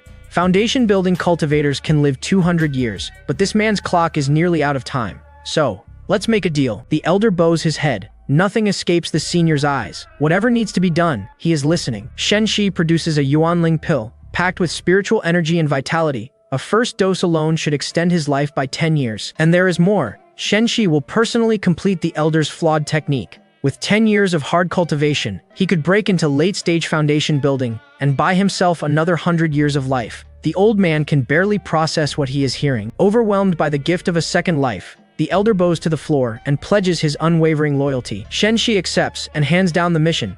For the next 10 years, Bai Jishui will serve as the sworn protector of Muling Castle. With the family's safety locked in, Luo Shasha hugs her daughter in relief. No sect, no separation. They get to stay together. But Yuding's mind is somewhere else entirely. She cheekily reminds her mother of those old stories she used to tell, where masters and disciples in the sects sometimes ended up as cultivation partners. Luo Shasha turns bright red and scolds her daughter for such improper thoughts. And then, someone coughs. It is Shen Shi, who has reappeared behind them without making a single sound. Mother and daughter both jump, faces burning, caught red-handed mid-conversation. Shen Shi sighs internally. He keeps trying to collect disciples, and somehow it keeps looking like he is building a harem instead. He informs them that Bai Jishui has accepted the deal. Muling Castle will be well protected for years to come. Luo Shasha is stunned. Elder Bai is a foundation-building cultivator. Just convincing him to come down the mountain once took enormous effort, and now that same elder signed on as their permanent protector, just like that. Exactly how strong is this young master? Meanwhile, Shen Shi wraps things up. Forget the Yuhua sect. Head home, and he'll personally visit Muling Castle later. Yuding looks up at him with sad puppy eyes, not ready to see him go. He smiles and lets her in on a secret. This face is a disguise, but before he leaves, he'll show her the real one. In a swirl of spiritual energy, the disguise melts away, revealing his true face. He passes his cultivation technique to his new disciple, telling her to practice well. They'll meet again soon. And the mother and daughter are left absolutely breathless, stunned by just how handsome he actually is. Shen Shi takes to the sky, leaving the two women behind as his journey resumes. He has burned way too much time on this detour. Time to hurry. By his estimate, Duanli Mountain is 2 days away. He slips his disguise back on, ready to secure the next piece of his master plan. Duanli Mountain, a wild, uninhabited death trap, ruled by the Qinglin poisonous toad, a monster with power rivaling a nascent soul cultivator. The mountain also guards a legendary prize, the 5-element tree. Its fruit can upgrade spiritual roots or let a demonic beast take human form, which is exactly why the toad never leaves. And sure enough, there it is. The massive toad camped at the base of the tree, patiently waiting for the fruit to ripen. But here is the twist. Shen Shi doesn't want the fruit at all. He is after the 5-element stone buried beneath the tree's roots, the key to fixing Cheer's broken cultivation. Rather than start a pointless boss fight, he decides to simply wait the lazy toad out. Day 1. Man and toad wait in perfect silence, locked in the world's laziest standoff. Day 2 passes exactly the same way. Neither side moves a muscle, and after who knows how many days, both man and toad have fully given up, napping side by side in the sun. Shen Shi jolts awake in pure frustration. This toad is exactly as lazy as he is. It is never leaving. Maybe he should just kill the thing. He quickly talks himself out of it. Brute force is beneath a man of his intellect and dignity, obviously. Then inspiration strikes. His specialty is illusion arts. And if this toad shares his lazy nature, maybe it shares his other weaknesses too. A croak echoes nearby. The great toad's eyes crack open, completely unaware that a scheme is unfolding right in front of it. And there, in the middle of the meadow, sits Shen Shi's masterpiece, a gorgeous pink lady toad, batting her lashes, with a little heart floating in the air above her. The illusion is live, and the bait is absolutely irresistible. Giant lazy toad jolts upright, startled wide awake, because standing before it is the most beautiful pink toad it has ever seen in its entire life. A heart blooms over its head. It is love at first sight. The love-struck beast abandons its post and hops after the pink beauty along the stream, while Shen Shi pumps his fist from across the water. Yes, the plan is working perfectly. He strolls off in triumph, marveling that the poisonous toad is truly a fellow believer who follows his instincts. Looks like the backup plan involving poison and laxatives can stay in the drawer. Leaning by a tree with a grin, he makes one humble wish. Please let the chase last a nice long while. And then a voice screams across the entire mountain, demonic beast. Watch this. Someone has just announced their own ambush at the top of their lungs, and Shen Shi's beautiful plan dies on the spot. The startled toad rockets straight up into the sky and flees, leaving the would-be ambusher standing below, blinking in confusion as her target simply leaves. The fleeing toad sails high over the lake and looks straight down at the worst possible spot, right at Shen Shi, half submerged in his hiding place, staring back up at it in dead silence. The pieces click together in the toad's tiny brain, and it erupts. It blankets the area in a massive cloud of toxic purple gas, screaming for the scheming human to die, with a string of curses too colorful to repeat. Completely unbothered, Shen Shi flicks his wrist and calls his sword up out of the lake. Blade in hand, he rises to face the rampaging beast and asks, with genuine curiosity, why all the cursing? Then he leaps and unleashes a blast of water energy, the stepping wave, slicing clean through the poison cloud. The toad scoffs midair, a mere golden core stage cultivator, and he doesn't even know his own. It never finishes the sentence. The wave connects and swats the giant beast clean out of the sky. The toad slams into a cliff face, hard enough to leave a perfect toad-shaped crater. Little question marks rising from the rubble. It peeks out from behind the rock, trembling. Impossible. Are human cultivators all this strong now? Apparently yes, because from across the valley, Shen Shi keeps up the barrage while gleefully screaming his own playbook. Stepping wave, and another stepping wave, spam it. The toad can only sweat in silence. Between attacks, Shen Shi fumes about the loudmouth who ruined his perfect plan, who screams within 10 miles of their own ambush. Was she afraid it might actually work? And while he rants, a colossal flaming lotus blooms in the sky above. The toad looks up and goes pale. If that golden core human just now was already that strong, then this incoming nascent soul attack is going to flatten it along with the entire mountain. So the beast plants its feet and roars its final stand. If it is going to die anyway, it will die with dignity. A massive beam of light erupts from its mouth. The toad's desperation beam and the burning lotus hurtle toward each other. They collide in a blinding explosion, completely canceling each other out. Shen Shi stares at the fading smoke, baffled. That ultimate move with all that crushing spiritual pressure just vanished? Like that, a figure touches down inside a ring of fire, announcing herself with maximum drama. To break her Samadhi fire lotus, this demonic beast has some real skill, and the attacker is revealed. A stunning blonde in flowing white robes, sword in hand wreathed in flames. Skill or not, she declares nothing is stopping her from taking the 5-element fruit today. Watching from a distance, Shen Shi recognizes her instantly, so it is her, Yu Wushuang, the celebrated genius of the Taiyun immortal sect, and the sect leader's precious daughter. Meanwhile, the toad bobbing comfortably in the lake, sizes her up and relaxes. So human cultivators are the same as always. Looks like it was simply mistaken earlier. It regrets that thought immediately, diving for its life, as her sword slashes rain down and carve up the water around it. Her hand tightens on the hilt as flames race up the blade. Scorching phoenix cry. A colossal phoenix of pure fire erupts above her, just as beams of light come screaming up from the lake below. She weaves between the rising beams with the phoenix wheeling overhead, dancing through the toad's counterattack. The toad croaks out a taunt. Scared now, huh? That is what she gets for trying to steal its treasure. She answers with breathtaking arrogance. Why on earth would she waste the fire phoenix on something like this, when she can handle it herself? She finishes, diving straight in, blade first, fire trailing behind her. Shen Shi's jaw drops as question marks swarm around his head. Then why summon the phoenix at all? Was it just for the aesthetic? The toad answers her charge with a colossal beam of energy, fired straight up at the falling girl. She twists around it in a blur of afterimages and shouts, "Take this," swinging in with her burning sword. Then, she freezes mid-swing. Huh? A second beam has just grazed right past her, and her one concern spoken aloud is that it was close, because her clothes almost got dirty. Shen Shi covers his eyes, unable to watch another second. This is, without question, the most brain-damaging battle he has ever witnessed, and while she poses, thick purple fog swallows the battlefield from inside it. The toad chuckles. Huh, stupid human. She has been baited straight into the poison cloud. Covering her mouth, she rages at the beast. How dare it use poison? Despicable. Then the toxin hits her bloodstream, her face flushes, and a single thought lands. This is bad. The toad cackles in triumph as she tumbles from the sky behind it. Once its Qinglin poison takes hold, it boasts.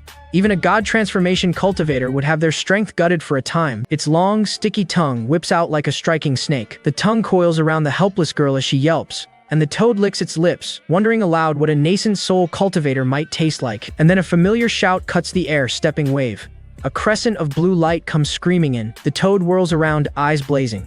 Again with that move. It is not scared anymore. It was only careless before. The wave hits it anyway, mid-sentence, and the poor beast is hammered straight back into the cliff, dust and rubble flying. It explodes out of the crater in a chibi-sized fury. Bastard. How dare he ambush it again? Where are his martial values? Then it gathers everything it has left and unleashes its ultimate move. A colossal sphere of concentrated venom. Take this. Qinglin poison gas blast. And it is aimed straight at Shen Shi. Shen Shi plants himself in front of the fallen Yu Wushuang and answers with, naturally, another stepping wave, a towering wall of water energy that tears the poison blast apart. The blast sends the toad spinning into the sky, where it finally loses its mind and screams the question of the day. Does this guy seriously only know that one move? Standing over the rescued Yu Wushuang, who stares up at him from the grass, Shen Shi gives his answer, no. A confident smile spreads across his face as he extends his hand. Everything until now was just a warm-up. The real stepping wave is about to make its debut. Shen Shi raises his sword high, the blade blazing with brilliant blue light as raw power floods into it. One more time, he declares it. Stepping wave. Under a sky-stained blood red, with the weakened Yu Wushuang slumped in the grass behind him, he swings, and an enormous arc of light rips upward through the heavens. A colossal pillar of energy splits the sky in two, and the mighty toad is launched into the stratosphere like a ragdoll, flailing helplessly at the top of the beam. When it finally comes back down, the beast can only stand there trembling beside the glowing aftermath, managing a single word. This, because the strike didn't just hit it, it carved a glowing canyon straight through the landscape. The toad shivers in the dark. How is this possible? Shen Shi's sword spins lazily back into his hand as he delivers his terms. I won't kill you, so don't get in my way. The toad flattens itself against the ground, croaking out its stammered thanks for being spared. With the fight settled, Shen Shi turns to the five-element tree and grumbles. If that silly girl Yu Wushuang hadn't barged in screaming, he could have taken everything quietly, without settling things in such a simple, crude way. Speaking of which, the silly girl shuffles up behind him, blushing and meekly asks if he could spare some of the five-element fruit. He can name any price, Shen Shi smirks. Any price? And what if he simply doesn't want to sell? Internally, he sighs. Same as always. Anything she decides is good, she has to have. The proud genius of the Taiyun sect short-circuits completely, left teary-eyed, speechless, and red to her ears. Then, in full panic mode, she thrusts out her hand with an absolutely unhinged offer. 5 fifth-grade elixirs, for 1 fire-element fruit. From across the field, the toad screeches in disbelief. Seriously, at that price it would have happily handed over all 5 fruits. Why did anyone have to fight? Shen Shi facepalms at the economics. The toad guards this tree because it wants to transform, and the very best transformation elixir made from the fruit is only 5th grade. She just offered 5 of those, for 1 fruit. He gives her a look of bottomless exasperation. Yeah, of course she did, as expected from her, and as he watches her fidget, a tired old ache stirs in his chest. Yu Wushuang. His ex-girlfriend. After all this time, she hasn't improved one bit. Misreading his silence as rejection, she starts digging through her storage for something bigger.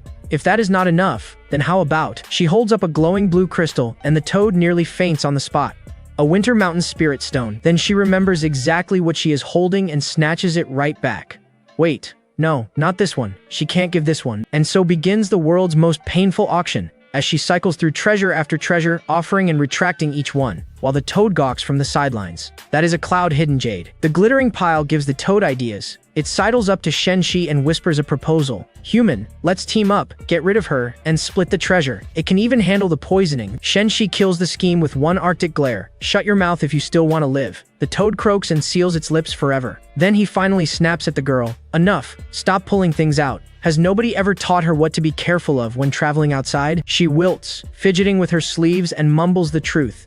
Actually, she snuck out. Shen Shi pinches the bridge of his nose. Why does he feel like the wronged party in all of this? Done talking, he flicks his wrist and sends a small spirit pouch spinning toward the 5-element tree. A whirlwind of teal energy spirals up around the tree, sweeping every last fruit off its branches in one elegant pass. The stuffed pouch thumps back into his waiting hand. Harvest complete in about 4 seconds. Watching her dream prize vanish into someone else's bag, Yu Wushuang deflates with one long, miserable sigh. Then a hand appears in front of her, holding out a small crimson fruit.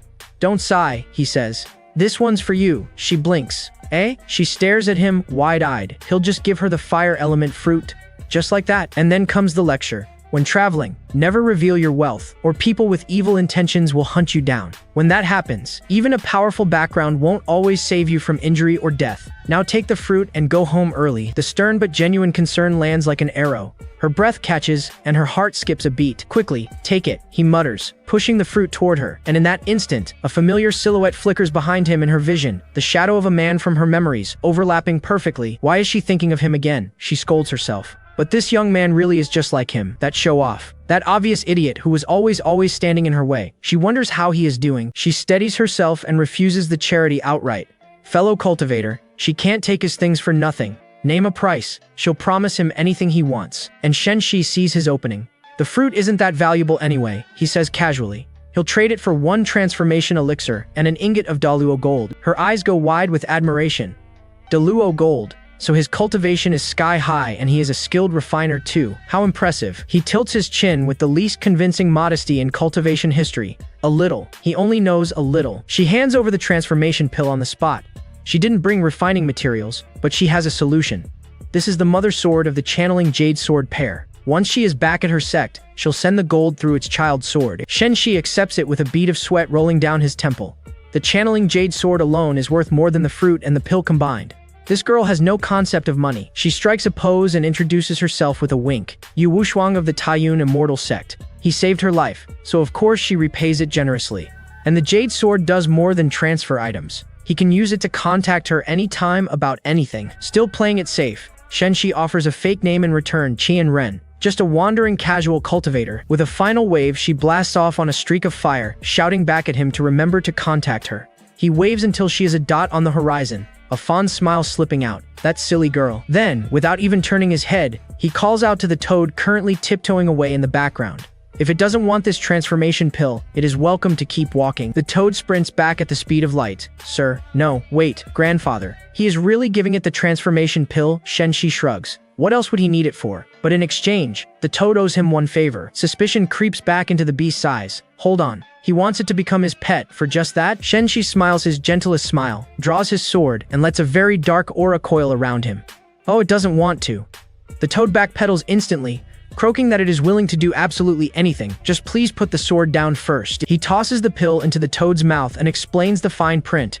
A demonic beast is at its weakest mid-transformation, and the pill's unique scent will draw every beast on the mountain. But relax, he'll stand guard. The toad gulps. Now, right now, this mountain is crawling with beasts. Don't worry, Shen Shi declares, aura blazing as he stands watch in the darkening forest. With him around, nothing can hurt it, and behind him, pair after pair of glowing red eyes ignite between the trees. As the toad's transformation begins, the pill's scent spreads across the mountain, and a horde of demonic beasts comes crawling out of the dark, all drawn by the promise of a powerful meal. The first to strike is a golden wolf, eyes blazing with hunger, lunging in at full speed, and getting swatted out of the air. It is Shen Shi, standing guard. He deflects the attack with a lazy flick of his wrist, mildly impressed. A peak golden core beast, actually bold enough to charge at him. He scans the gathering horde and does the math. If a nascent soul toad normally keeps this mountain in check, then that peak golden core wolf was the strongest thing left in the lineup. Mid-transformation and utterly defenseless, the toad starts to panic. Master, their cultivation may be nothing compared to yours, but there are just so many of them. Shen Shi just smiles. Don't worry, I'm here. Focus on grabbing the surrounding spiritual energy and absorb everything you can. Then he goes one step further. In fact, he'll gather some extra spiritual energy for it himself. He reaches out and effortlessly channels the power of heaven and earth, spinning up a vortex of pure spiritual energy. Energy from across the entire mountain converges on their position, a casual display of staggering power and control. The toad is speechless, all the energy in the region gathering on command. What kind of divine ability is this? Is he really just a golden core cultivator? Or does he have a few hundred golden cores stacked in his stomach? Setup complete, Shen Shi sighs and assesses his toolkit. Here's the problem. He has no area of effect skills, so how exactly is he supposed to clear this many demonic beasts? The answer apparently is improvisation. He opens fire with a barrage of spiritual energy attacks. He weaves a makeshift barrier lined with energy swords, a glowing wall holding back the tide of beasts. The barrier holds firm, every inch of it under his precise control. Then he unleashes his ultimate technique, overlapping mountains. A colossal ring of illusory blades slams down, trapping the entire horde inside. With the beasts caged, he can't resist delivering a classic villain monologue, even if his only audience is a pack of mindless monsters. Now for the cleanup, he readies his old reliable, stepping wave. He moves through the battlefield like a phantom, a whirlwind of steel and rushing water. One by one, the demonic beasts drop, unable to lay so much as a claw on him. With the entire horde wiped out, he turns to the dumbstruck Toad and asks, dripping with smugness, "So, how was my technique?" The Toad can only sweat quietly and keep its honest review to itself. This guy really does only know one move. Then comes the first order for his new subordinate. Collect every inner pill and every scrap of material from the fallen beasts. All of it is money. The Toad trembles before its new master, making a mental note to never ever make this human angry. Sorting through the loot, Shen Shi's inner merchant wakes up. Misty snakeskin, unbelievably silky. Back in the modern world, material like this would sell out instantly as luxury stockings. Then a far more practical idea lands. If it can be woven into fabric, it can be forged into weapons. And it just so happens, he has been meaning to arm his disciples with magical weapons for the upcoming competition. His brain immediately tries to drift back to the stockings idea, and he mentally slaps himself before the thought can go anywhere near his disciples. Focus. Man, focus. His daydreams are interrupted by the Toad. The transformation is finally complete, and the creature bows deeply, thanking its master for guarding it through its most vulnerable hour. Pleased with his new subordinate, Shen Shi decides it is time for a proper name. Then he casually checks one detail. "By the way, you're a male, right?" And to his utter shock, the giant burly Toad blushes and coyly reveals that she is, in fact, a lady. Shen Shi's brain stalls completely. Hold on. Then why was she so smitten with his illusion of a beautiful female frog? The Toad is equally horrified by the revelation. Her destined first love, the most beautiful frog she'd ever seen, was a fake all along. Exasperated, Shen Shi promises to find her a real partner someday.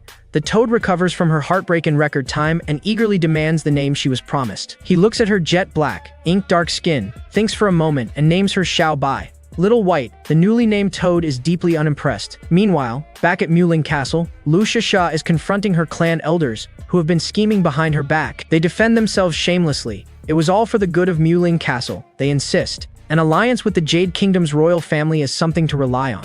And besides, the sixth prince has taken an interest in the young miss. Surely that is good for Yuding too. Then the full truth spills out. They've already accepted the royal family's bridal gifts. Backing out now would enrage the Jade Kingdom, which supposedly commands 3 great cultivators. And since the young miss came home without joining a sect, well, the sixth prince is waiting right outside the gate. All the madam has to do is agree. Lu Shasha erupts. They agreed to a marriage behind her back, behind Yuding's back, and dare to call it for the good of the castle. She goes straight for the throat. The 3 great halls of Muling Castle bleed money year after year, while these elders' pockets keep getting fatter. Did they think she didn't notice? No matter what they say, this marriage is not happening. Her speech is cut short by a slow, mocking clap from the doorway.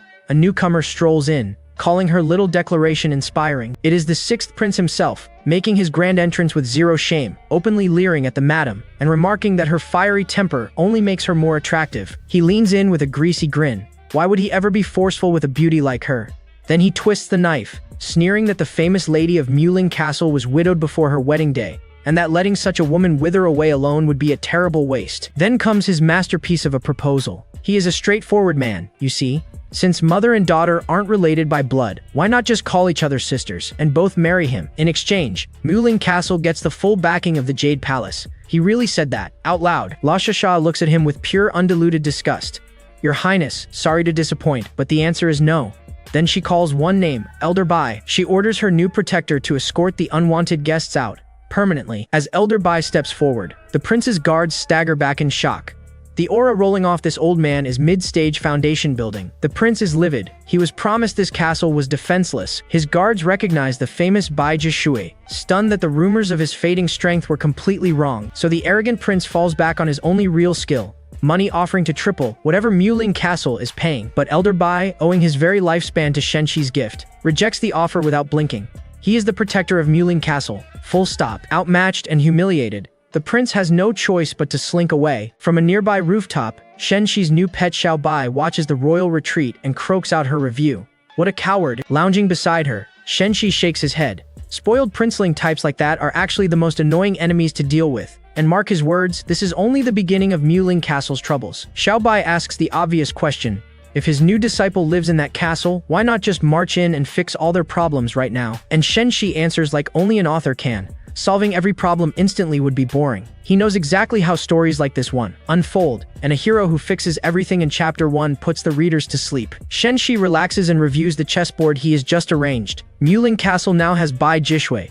The Jade Kingdom has its 3 cultivators. The scales are balanced. There'll be friction, sure, but no full-scale war. And Luoshasha is careful by nature. She won't go looking for major conflicts. His new companion, the freshly transformed toad, asks if the cultivator world is really as dangerous as he keeps saying. Very dangerous, he confirms. That is why she needs to master concealment and disguise, and never tempt fate unless she fancies ending up as roasted chicken. The toad grumbles the obvious correction. She is a toad, not a chicken. With business wrapped up, he announces it is time to meet his new disciple and teleports away. He arrives at Muling Castle and immediately senses his disciple's presence behind a curtain. Inside, Yuding sits deep in meditation, diligently working through the cultivation technique her master left her. A serene smile crosses her lips as spiritual energy flows smoothly through her body. Her aura pulses with power as she completes a full cultivation cycle. Her eyes snap open, shining with newfound strength and clarity. And the first thing she sees is her master, who has been quietly watching her progress the whole time. He praises her warmly. Reaching the first stage of cultivation, this quickly takes both hard work and serious talent. Overjoyed that he is back, Yuding launches herself at him with a delighted cry of master. She tackles him in a flying hug, landing squarely in his lap. He chuckles and tries to settle her down, but she just clings tighter, her affection on full display. 10 whole days she corrects him with a pout. She missed him terribly. And by the way, he left without even saying a proper goodbye last time. He smiles and promises that as long as she behaves, her master will take care of anything she needs. Her eyes sparkle as she leans in and asks, a little too sweetly, anything at all? And in the privacy of her own head, her imagination takes off running, picturing a reward from her master that is very, very far from a pat on the head. Shen Shi's voice snaps her out of the daydream, asking if she is all right, just as a spectacular nosebleed erupts from the poor girl. Mortified at being caught, she frantically blames it on eating too well lately. Meanwhile, the blood drips down and lands on her clothes, in just about the worst possible spot it could have chosen. He grins and says he has something to show her, while privately praying that the nosebleed isn't for the reason he suspects. He presents the tiny toad Xiaobai. Don't be fooled by the cute size, he warns. This little thing has the strength of a nascent soul expert, and she'll be Yuding's bodyguard while he is away. Yuding's eyes well up at the words while he is away. He is leaving again. Already, he gently comforts her, foolish child, as if he could ever cast her aside. And that is the exact moment a teacup shatters against the floor. Luoshasha stands in the doorway, eyes wide with shock. Her gaze is locked onto one specific thing, her daughter, draped over Shen Shi, crying and blushing at the same time. And that bloodstain from the nosebleed, sitting in a location that paints a very, very wrong picture. Shen Shi breaks into a cold sweat, desperately trying to explain the colossal misunderstanding while Luoshasha radiates silent menace from the doorway. Then she simply turns and walks out without a word, which somehow makes him look 100 times guiltier. His mind goes completely blank. Oh no, he chases her down, and Luoshasha finally explodes.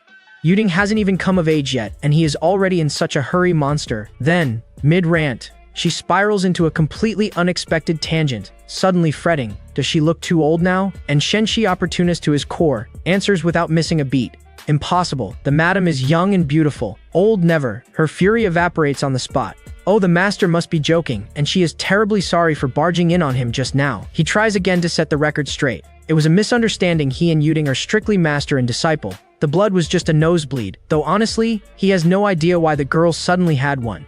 Luoshasha cuts him off mid-sentence. With a sly look, she points out that she hasn't accused him of anything. So why is he explaining so hard? He insists anyway, genuinely worried she'll get the wrong idea. She keeps toying with him, coyly asking what exactly there is to misunderstand. Then she leans in closer and presses the attack. And even if she did misunderstand, why would he care about her feelings? Shen Shi's brain stalls. Is she teasing him? Fine, they're both adults here. What is there to be afraid of? In his imagination, he responds with devastating boldness, the suave protagonist of his very own romance scene. Dream Shen Shi pulls her close and confesses he was only afraid she'd misunderstand his heart.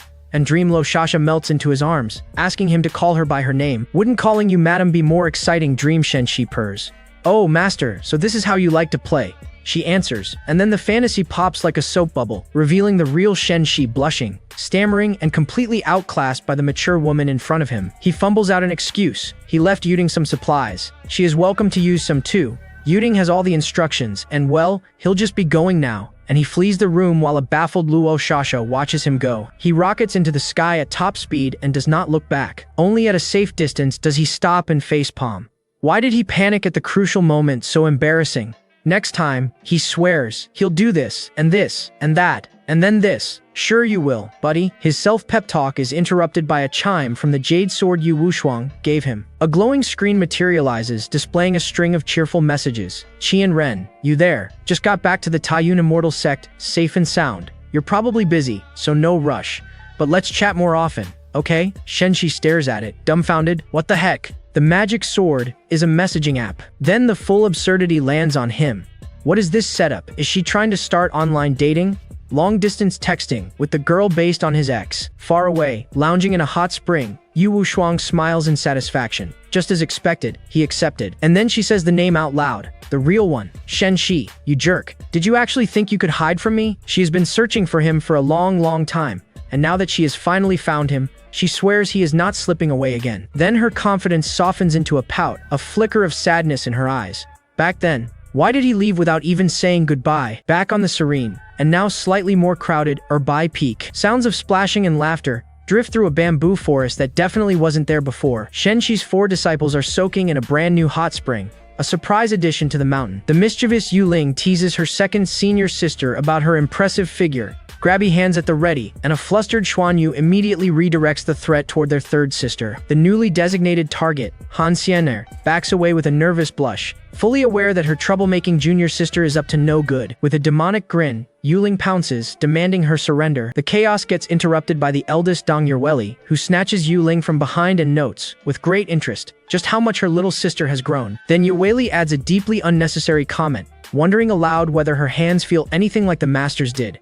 Some incidents are never allowed to die. Caught in her eldest sister's iron grip, Yuling immediately starts begging for mercy. Meanwhile, just outside, Shen Shi stands frozen, having just returned from his travels to 2 burning questions.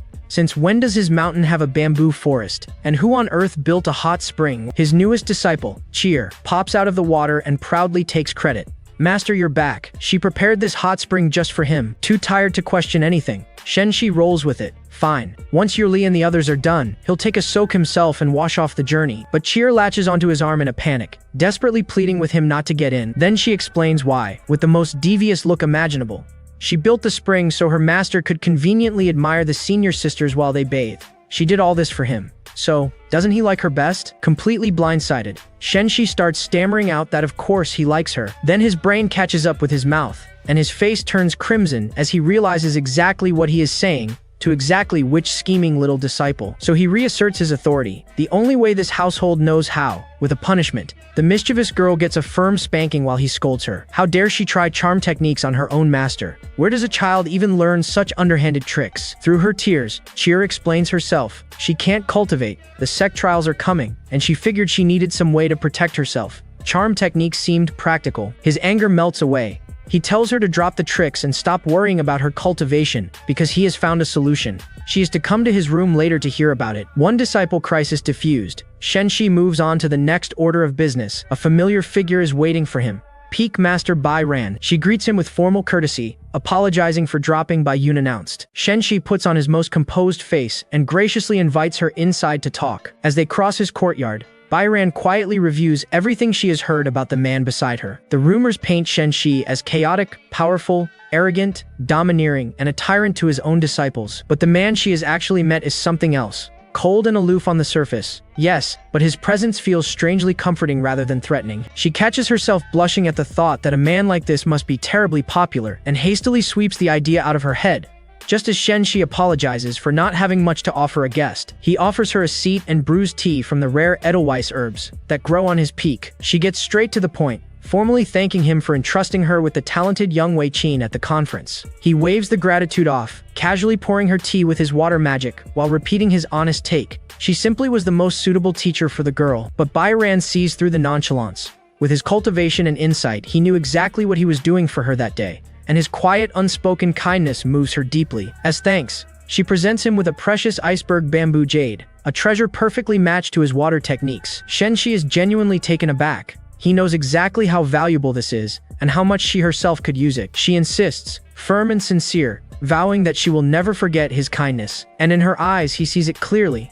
Past the gentle exterior and unyielding will of steel. He accepts the gift and offers something in return. If trouble ever finds her, she can count on his help. The directness of it knocks her completely off balance, leaving her flustered, blushing, heart hammering. Sensing she is holding something back, he encourages her to speak freely, so she reveals her second reason for visiting. She wants to commission him, a renowned refiner, to craft a magic treasure for her beloved disciple, and she has brought a bag of rare materials for the job. Impressed by her devotion to her student, he agrees on the spot. He was planning to forge weapons for his own disciples anyway. Overwhelmed by his generosity, Bai Ran pledges her support all over again. Whatever he needs in the future, she'll be there. He smiles, tells her to stop being so formal, and pours her another cup of tea. The two sit together in a comfortable silence, sharing a rare, peaceful moment. As Bai Ran sips her tea, a faint blush colors her cheeks, her admiration for the man across the table quietly growing, and Shen Shi finds himself genuinely enjoying her company, sharing tea with a beautiful woman on a quiet mountain. Yeah, this life isn't so bad. Then the peace shatters as a jolt of immense power surges through his body. His author's cheat is acting up again. The suppression on his cultivation is slipping, and he is teetering on the edge of breaking through to the god stage. He scrambles to disperse the overflowing Tao rhythm. Across the table, Bai Ran pauses, noticing a strange and wonderful sensation blooming from the tea she just drank. She stares into her cup, eyes widening as a wave of pure enlightenment washes over her. Her eyes drift closed as she sinks into meditation, drinking in the profound insights radiating from the dispersed Tao rhythm. Shen Shi watches in amazement. So the heavens are just handing out epiphanies for free now. The energy he disperses can be absorbed by people around him. Wait a second, does this mean he can basically work as a walking experience booster? And these Tao rhythm surges hit him like clockwork, every month and 10 days. If he disperses them around his own disciples, their cultivation would skyrocket. Bai Ran hums contentedly, still floating somewhere deep in her meditative state. Then, in a flash of golden light, she breaks through, her cultivation soaring an entire stage. Shen Shi congratulates her warmly, well prepared and blessed with a moment of enlightenment. Peak Master Bai has skipped clean past the middle stage and landed in the late stage of Golden Core. From this day on, people will be calling her Master Bai Ran. Overjoyed by her sudden breakthrough, the newly minted Master Bai Ran offers Shen Shi her most sincere thanks. He humbly waves it off, insisting it was all her own hard work, while sweating internally. He can't exactly admit that his leaking author cheat did the heavy lifting, and that humble, effortless charm leaves a deep impression on the beautiful Peak Master. Flustered and blushing, she shyly asks if she might visit more often, citing his delicious tea as the totally legitimate official reason. Surprised, but not exactly unwilling, Shen Shi tells her she is welcome anytime. He watches her walk away, an unexpected new connection quietly forming between the two Peak Masters. With his guest gone, Shen Shi turns back to disciple business and calls for Cheer. Cheer appears, now inexplicably dressed in a cute catgirl outfit, playfully complaining that her master's charm is simply irresistible. He ignores the bait and gets down to business. How has her cultivation progressed? Her report is grim. No matter how hard she tries, the spiritual energy she absorbs scatters after just a few cycles. She is worried she completely wasted the precious elixir he gave her. He gently reassures his foolish child,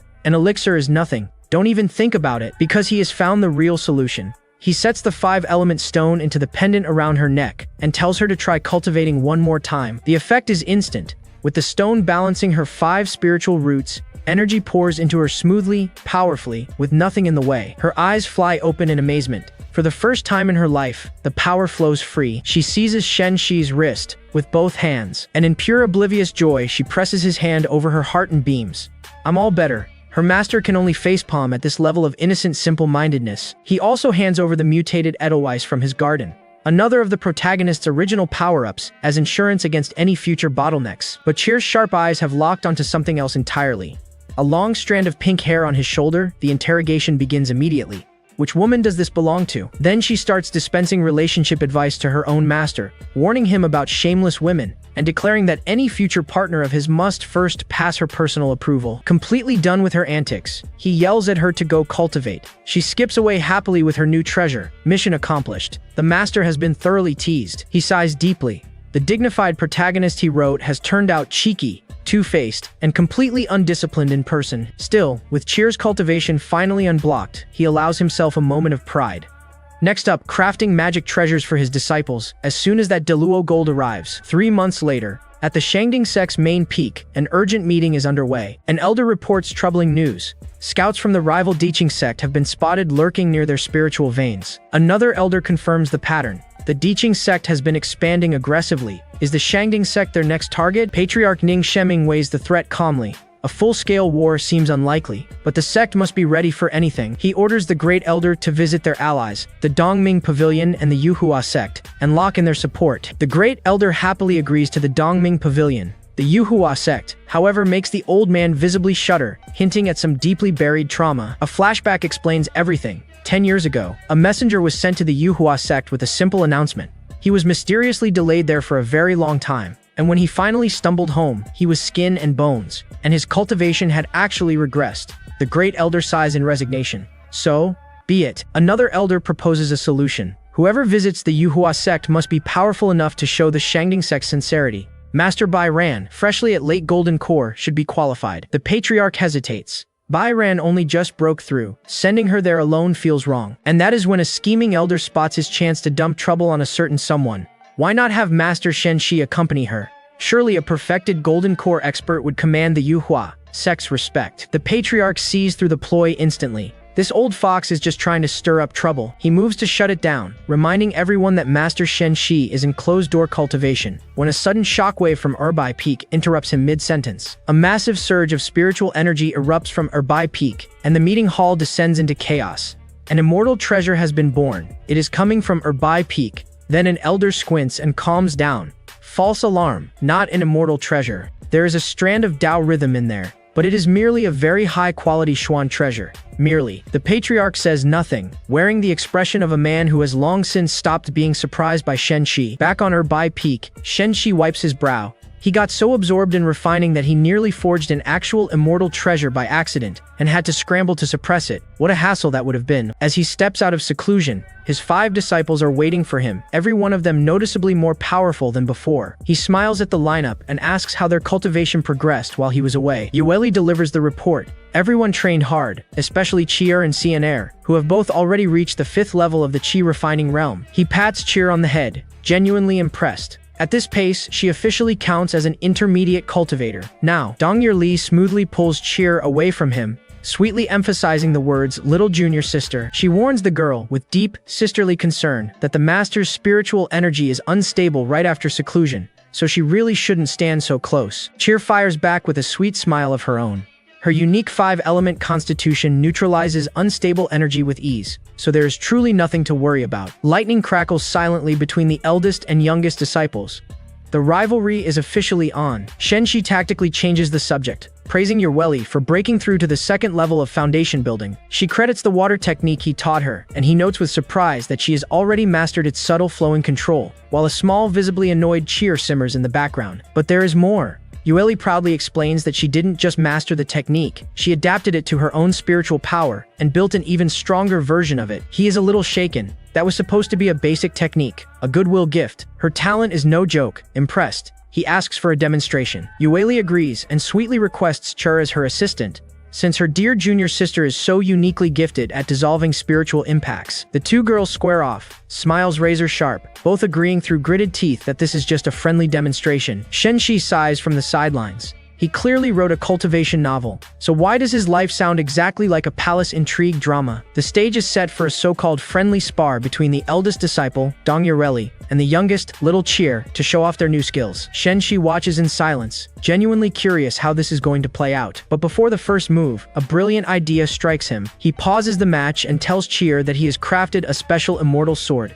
just for her. Stars explode in her eyes as she thanks her master over and over for the incredible gift. Then she actually looks at the weapon, and the stars flicker into pure confusion, because it is not a sword. It is a massive, bizarre-looking wood chipper. He flashes her an encouraging thumbs up, trusts the craftsmanship, and the moment she grips the handle, a powerful Tao rhythm flows into her. Strange looks aside, this is a genuinely high-grade weapon. Confidence fully restored, she hoists her new weapon, ready for battle. Then, a scream erupts from the sidelines. It is Yuling. Shen Shi warily asks what is wrong now. She points dramatically across the field, tattling that her sisters are fighting. Shen Shi turns to look, exhaustion settling into his bones, and finds Xuan Yu and Shen are desperately holding back an enraged Yuling.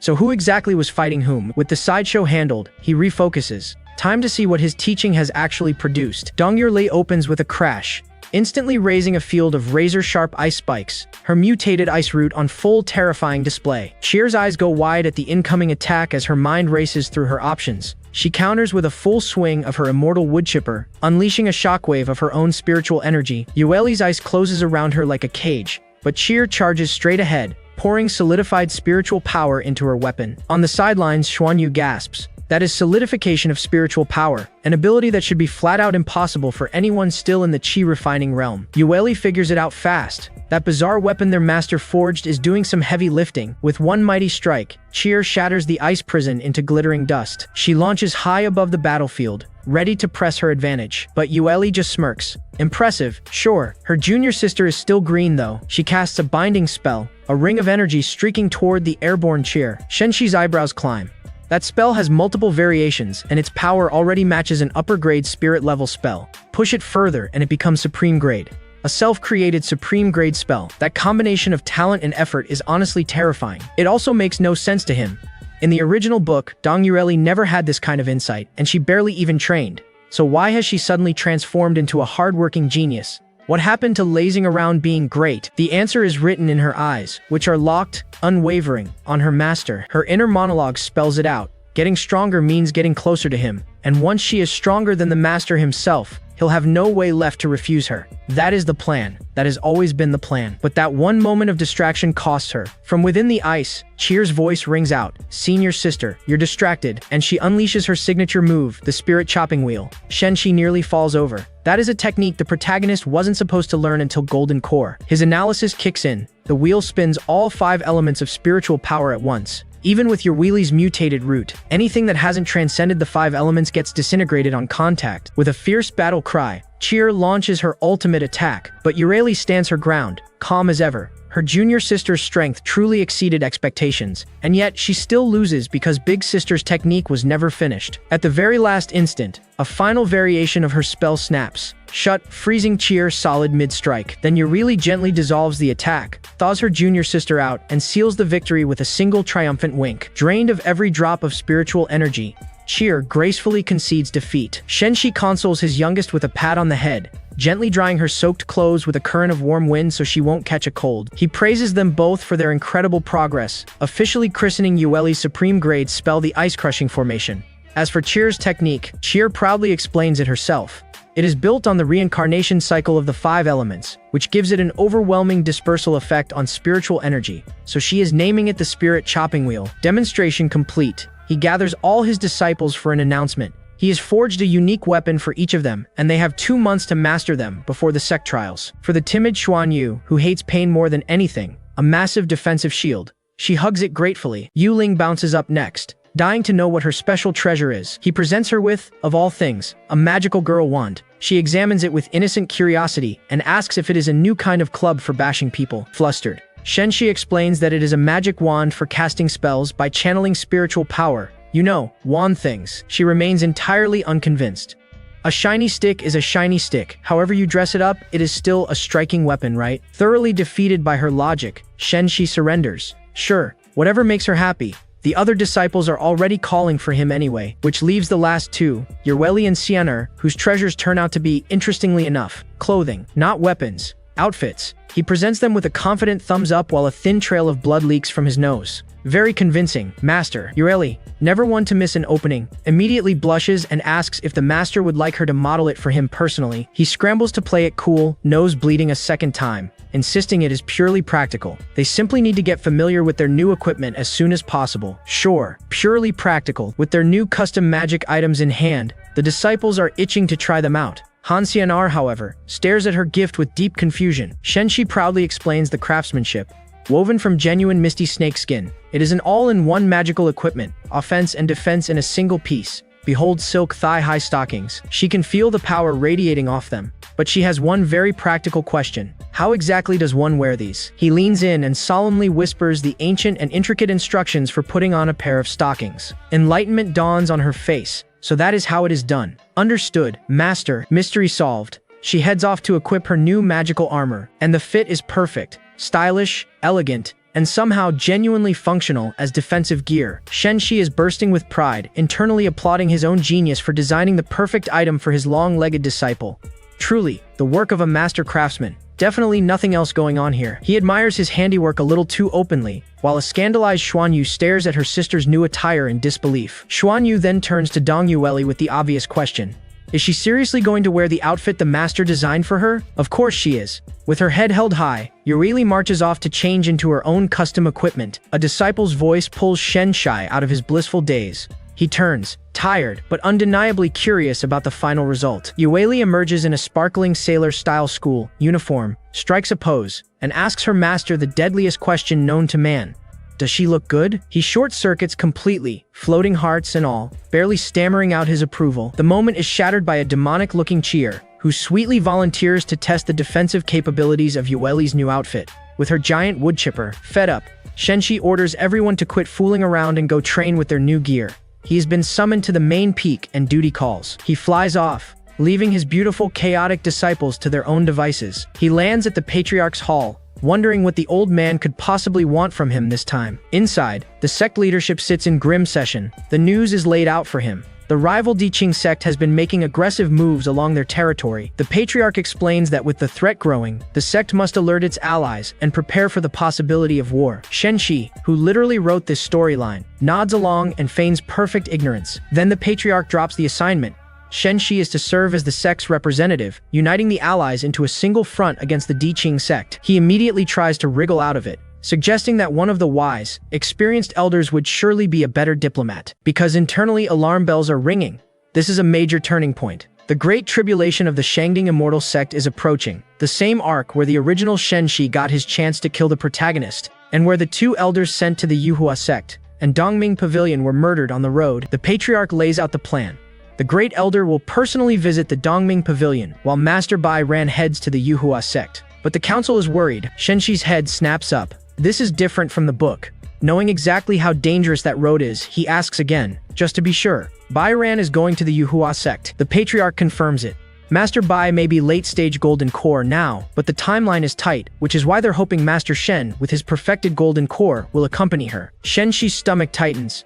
The script has changed again. The butterfly effect keeps snowballing, and he is no longer sure he can control where this plot is heading. Sensing hesitation, the Patriarch applies a little pressure. The Shangding Immortal sect stands as one, and Master Shen is, after all, one of its own. Cornered, Shen Shi flips on a cheerful smile and agrees without further fuss. The Patriarch and the elders all blink in unison, stunned that the infamous troublemaker just said yes, and the scheming elder who set this whole thing up is left utterly baffled. That was supposed to be a trap. The news spreads through the sect at lightning speed, and the disciple rumor mill reaches its own conclusion. Obviously, Master Shen and Master Bai Ran are secretly a couple. Bai Ran overhears the gossip in real time, including one disciple squealing about how jealous she is, and how she'd love to dual cultivate with Master Shen Shi too. Bai Ran nearly combusts on the spot. With the decision made, Shen Shi announces his departure and starts preparing to leave. On his way out, he casually calls to Bai Ran, "Come to my room later." Every onlooker within earshot gasps at the outrageously suggestive invitation, and Bai Ran, scarlet from head to toe, blurts out that she isn't prepared. The poor woman has thoroughly misunderstood the assignment. He responds, with devastating obliviousness, that he is already fully prepared for the journey. So what is there to prepare for? The misunderstanding only grows teeth. Later, as the two of them walk together, the awkward tension is thick enough to slice. The silence breaks when an excited Cheer comes sprinting over to welcome her master home. He pats her head gently. "Good girl, go find your senior sisters. Master still has business to handle." But Cheer's attention has already locked onto the guest. So this is Master Bai Ran. "Hello, big sis." Bai Ran fumbles through the greeting, startled. "So this is Xiao Qi." "No, Xiao Cheer." She had no idea the famous new disciple was a girl. Then Cheer fires off the innocent question of the century. "Big sis, did you come to Urbai Peak to play with Master?" Bai Ran's brain melts down as she searches for any phrasing that doesn't sound incriminating. How is she supposed to put this? "Your master invited me to, spend time with him." Shen Shi calmly explains that he and Master Bai Ran are traveling to the Yuhua sect in a few days and have matters to discuss. And Bai Ran, still trapped in her own spiral, stammers out, "To dual cultivate." She slaps a hand over her own mouth, horrified at what just escaped it. On the bright side, the misunderstanding has finally painfully cleared itself up. Shen Shi blinks at her, What was that? Something about dual something? She frantically denies everything, while Cheer smirks from her perch in her master's arms, savoring the chaos she has personally engineered. Then the little menace pivots to scolding her own master. She did say he was allowed to find a wife, but bringing one home without a word of warning, that is just rude. Shen Shi roars that she'd better stop talking nonsense or a spanking is coming. And Cheer sprints away cackling, her mission of mayhem accomplished. He turns back to the furiously blushing Bai Ran and tries to drag the conversation back to serious matters. The Diqing sect's behavior is too strange. His gut says there is more going on beneath the surface, but Bai Ran hears absolutely none of it. Her mind is stuck on a permanent loop of Cheer's words. A wife, right? To find. A wife. As Shen Shi and Bai Ran prepare for their mission, Bai Ran watches him with a mix of confusion and anticipation. Then he surprises her with a magnificent sword. He forged it himself from the very iceberg, bamboo jade she gifted him, and he has named it Hanzu. Its special property is elegantly simple. The more spiritual energy the wielder pours in, the more devastating its sword aura becomes. Bai Ran's breath catches. The energy radiating off the blade is unmistakable. This is an intermediate quality profound grade treasure, the kind of weapon most cultivators only hear about in stories. And it is not even for her. He explains it is a gift for her disciple, Wei Qin. He has even placed a spirit seal on it to hide its true power, so the girl won't attract dangerous attention unless she pushes it to its limit. Bai Ran can barely process it. A treasure this precious, even their own patriarch carries nothing better, and he hands it over like it is a souvenir. He passes her the sword with a simple request. Take good care of Wei Qin. She is close with his Cheer, after all. Part gift, part alliance, all protection. Thoroughly charmed by his generosity, a blushing Bai Ran hugs the sword to her chest and thanks him from the heart. Then his expression sharpens, and he steers them back to business. The Diqing sect threat is real, and they need to talk strategy. While he talks tactics, Bai Ran drifts away into her own thoughts.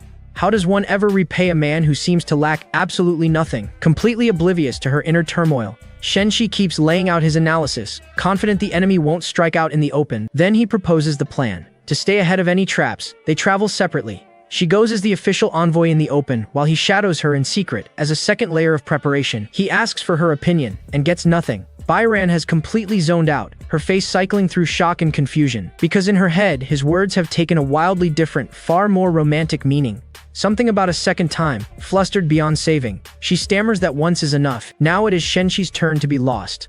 Once is enough. What kind of backup plan only works once? Blushing furiously, she promises she will prepare well and leaves him standing there, utterly bewildered. The two share a long awkward silence, a perfect communication breakdown built from her wild imagination and his total obliviousness. As she hurries off, Shen Shi makes a mental note. He absolutely must walk her through the plan again before they leave. Just in case. Unbeknownst to them both, little Cheer has been spying on the entire exchange. And in her assessment, the pure and virtuous Bai Ran is a 5-alarm threat to her claim on the master. She is also deeply uneasy about this trip. The Yuhua sect, a mountain full of female cultivators famous for their dual cultivation techniques. Terrible, unacceptable. She curses her own low cultivation. Too weak to come along, she'd only slow him down. Her jealous imagination spirals into worst-case scenarios. Visions of her master being seduced and drained dry by scheming women, taking all her hopes down with him. And then Shen Shi materializes directly behind her, catching his little spy, red-handed. The jealous gremlin vanishes in an instant, replaced by an angelic smile as she sweetly greets her master. He lets her off with a gentle warning. While he is away, her job is to train hard and master the treasures he gave her. Yes, master, and off she runs. The picture of obedience. Watching her go, Shen Shi's mind drifts back to the original plot. If he remembers right, this diplomatic mission was the spark that lit the sect's greatest catastrophe. In the novel, the protagonist returned home to a sect in ruins, the patriarch crippled, elders dead, everything in ashes. A disaster that he, of all people, is now positioned to prevent. And it was in that bloody aftermath that the original villain Shen Shi tried to kill Cheer. The story has changed, he knows that, but the threat underneath it is still very much alive. A sudden chime from his robe snaps him out of it. A magical message has arrived. He pulls out the channeling jade sword, his private line to Yu Wushuang. The message is from a very frantic Yu Wushuang, who after months of being left on red, has escalated to asking whether he is dead. The aggressive tone instantly gets under his skin, and he mentally drafts about 5 snarky comebacks. Scrolling up, he finds an avalanche of unanswered texts. Good mornings, random updates, increasingly unhinged variations of, "Are you there?" Flopping back on his bed, he lazily starts typing a reply. His excuse is a masterpiece of brevity. Sorry, was in seclusion crafting weapons for 3 months. Her anger evaporates instantly, replaced by a flood of apologetic, clingy messages, which somehow annoys him even more. He groans at the screen. Why is this girl such a people pleaser? And when did an immortal cultivator become a phone addict? On her end, Yu Wushuang exhales in relief. She knows his personality. He never stays mad over little things. Still, a sliver of doubt lingers. What if this time, she actually did make him angry? Her attendant offers the obvious advice, just confess already. But Yu Wushuang turns red and refuses. After the colossal misunderstanding of their first meeting, she still has no idea how to face him. Back in his room, Shen Shi's mood sours further as it sinks in that she's been pouring her heart out to Qian Ren, a man who doesn't technically exist. She senses the silent stretching and asks if something's wrong. In a fit of petty spite, he lies. He is heading off with some other immortals to explore a hidden realm, so he won't be able to chat. The phrase "other immortals" detonates her jealousy on impact, and she anxiously demands to know if this hidden realm is dangerous. He grits his teeth and keeps his cool, brushing off her concern, while smugly noting to himself that he is not angry at all. Nope, totally fine. She can sit with that. He fires off a curt, "No worries. It is not dangerous," hoping that ends it. It does not end it. She insists he be careful and report any trouble immediately. The lie has only made her more suspicious. Her expression darkens into something genuinely scary. She orders her attendant to map every hidden realm near the Shangding sect, determined to hunt down whatever shameless vixen is clearly trying to steal her man. Her attendant, ever the voice of reason, gently points out one small detail. "Young miss, didn't Master Shen Shi break up with you?" Yu Wushuang erupts in furious denial. They were just fighting. The breakup is strictly temporary. Strictly. The next morning, the Yu Wushuang drama gets shelved as Shen Shi meets Bai Ran to finally begin their journey. Bai Ran has clearly put real effort into her appearance, arriving in a stunning new outfit. Shen Shi compliments her honestly. She truly lives up to the title of immortal. Sensing an opening, Bai Ran fires back with rare boldness, stepping closer and asking if he is fascinated by what he sees. Shen Shi deflects with a charming smile, agreeing completely, and announcing that it is time to depart.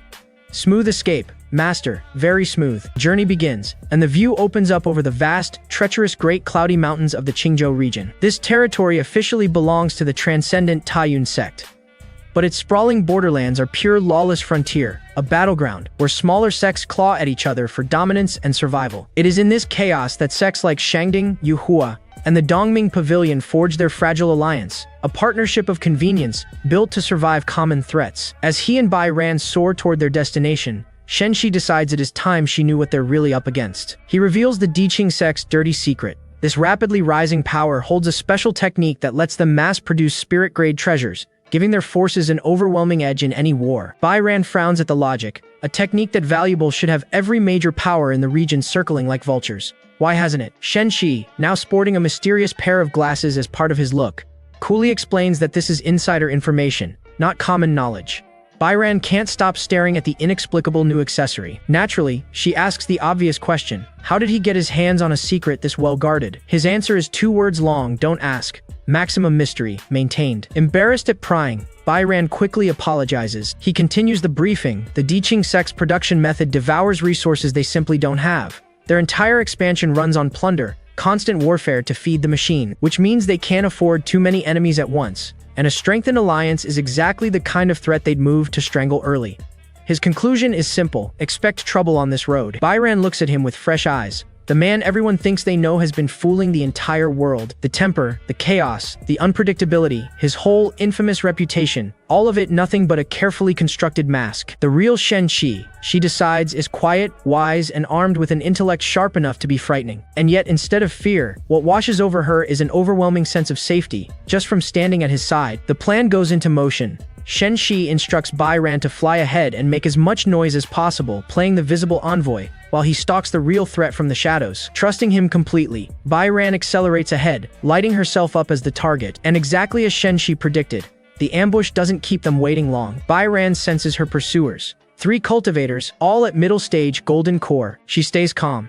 Her jade bamboo skill specializes in speed and extended spiritual reach. Outrunning these 3 should be easy. Watching from a distance, Shen Shi makes a quiet assessment. Bai Ran is strong, but green. Real combat is a different beast, because he can see what she can't. The pursuers aren't trying to catch her at all. They're hurting her, bleeding her spiritual energy dry, driving her straight toward the real killer waiting up ahead. And then it comes, a far more vicious attack slicing through the air aimed directly at her. Bai Ran's blood runs cold. That strike carries the weight of a late-stage golden core cultivator. She wrenches herself around, scrambling into a defensive position. She blocks the first strike, but the raw force behind it nearly takes her out of the sky. She throws up a defensive technique, weaving a web of energy against the assault. The web absorbs the impact, buying her just enough time to steady herself in the air. But the assault never lets up, hammering her with no room to breathe. And mid-defense, the horrifying truth lands. Her opponent isn't late-stage Golden Core. He is at the peak. The sheer difference in power smashes through her guard and sends her tumbling backward. Completely outmatched,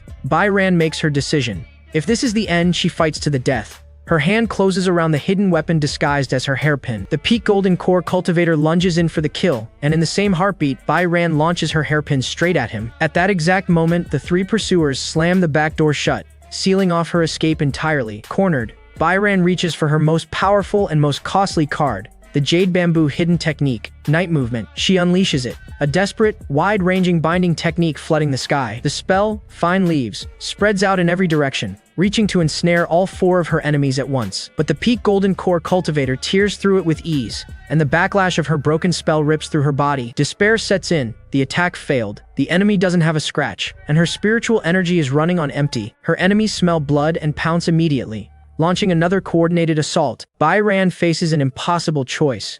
One last night movement could restore enough energy to survive, but the price is permanent damage to her cultivation, an entire realm gone forever. And just as she steels herself to sacrifice her future, a dark figure flashes across the sky. Shen Shi has arrived. He plants himself calmly between Bai Ran and the incoming attack. Then, with shocking ease, he raises his hands and erases the combined assault of four Golden Core cultivators. Their techniques simply dissolve into nothing the moment they touch him. The leader of the ambush freezes, his flying sword stalling dead in midair. He stares in disbelief. Nobody shatters condensed spiritual power that effortlessly. Nobody. Shen Shi glances back, expression grim, twin swords hovering at his command. Then, purely for Bai Ran's benefit, he puts on a little performance. He claims he is no match for a peak Golden Core cultivator and urges her to flee to the Yuhua sect for reinforcements. A perfect excuse to get her to safety, so he can finally fight without holding anything back. Following Shen Shi's instructions, Bai Ran flees at top speed and arrives at the gates of the Yuhua sect. She lands in dramatic fashion, looking every bit the exhausted, desperate survivor. Playing her role to perfection, she announces her identity and begs for help.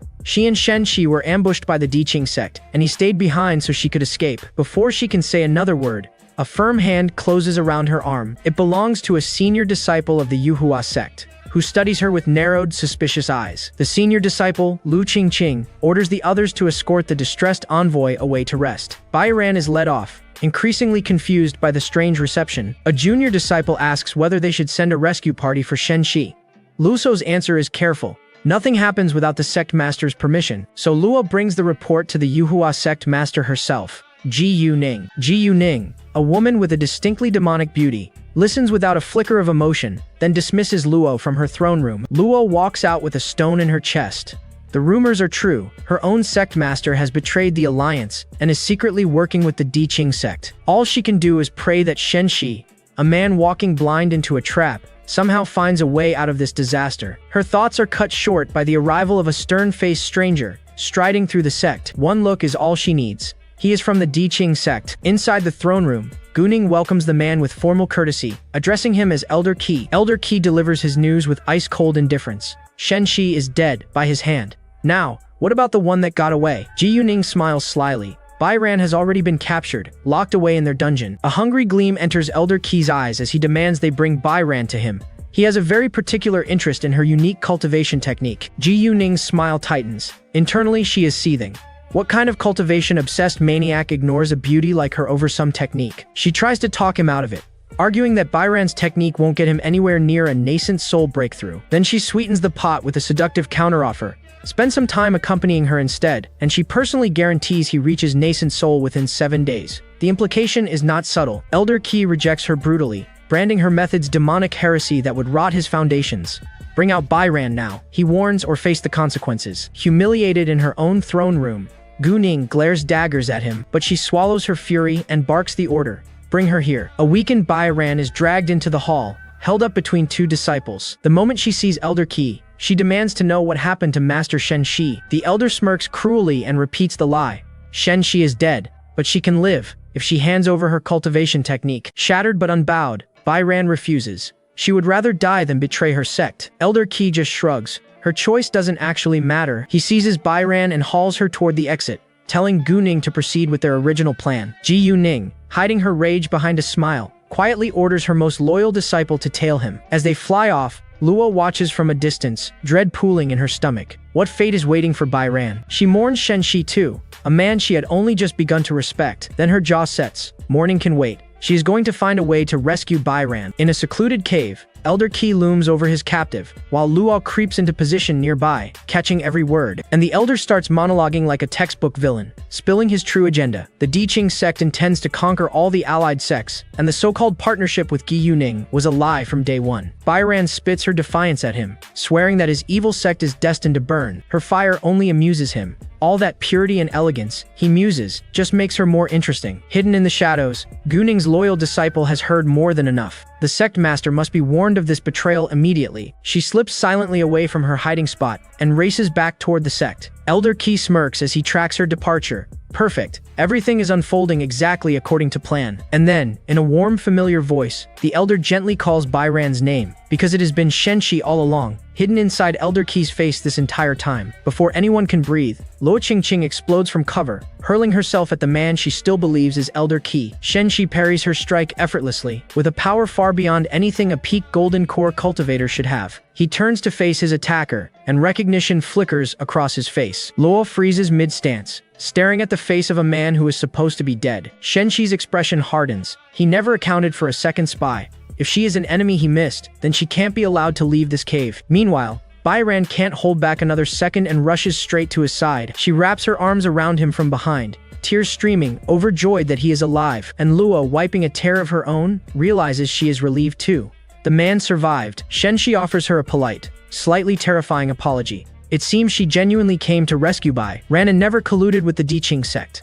That said, he still can't let her leave just yet. The poor girl just stands there, utterly lost, unable to process a single thing that has happened in the last 5 minutes. So Shen Shi finally unveils the master plan. He disguised himself as Elder Qi and deliberately leaked the fake betrayal speech, knowing Gu Ning's spy would carry it straight home. Now Gu Ning will purge the Diqing infiltrators herself, and the alliance will stitch itself back together. All without him lifting a finger. The whole situation, he estimates, resolves itself in about 2 hours. Then, with a perfectly shameless smile, he asks the blushing Luo if she'd care to keep him company while they wait. Thoroughly charmed and completely flustered, Lu meekly agrees. No trouble at all, she says. And somewhere out there, a certain jealous protagonist's intuition is definitely tingling.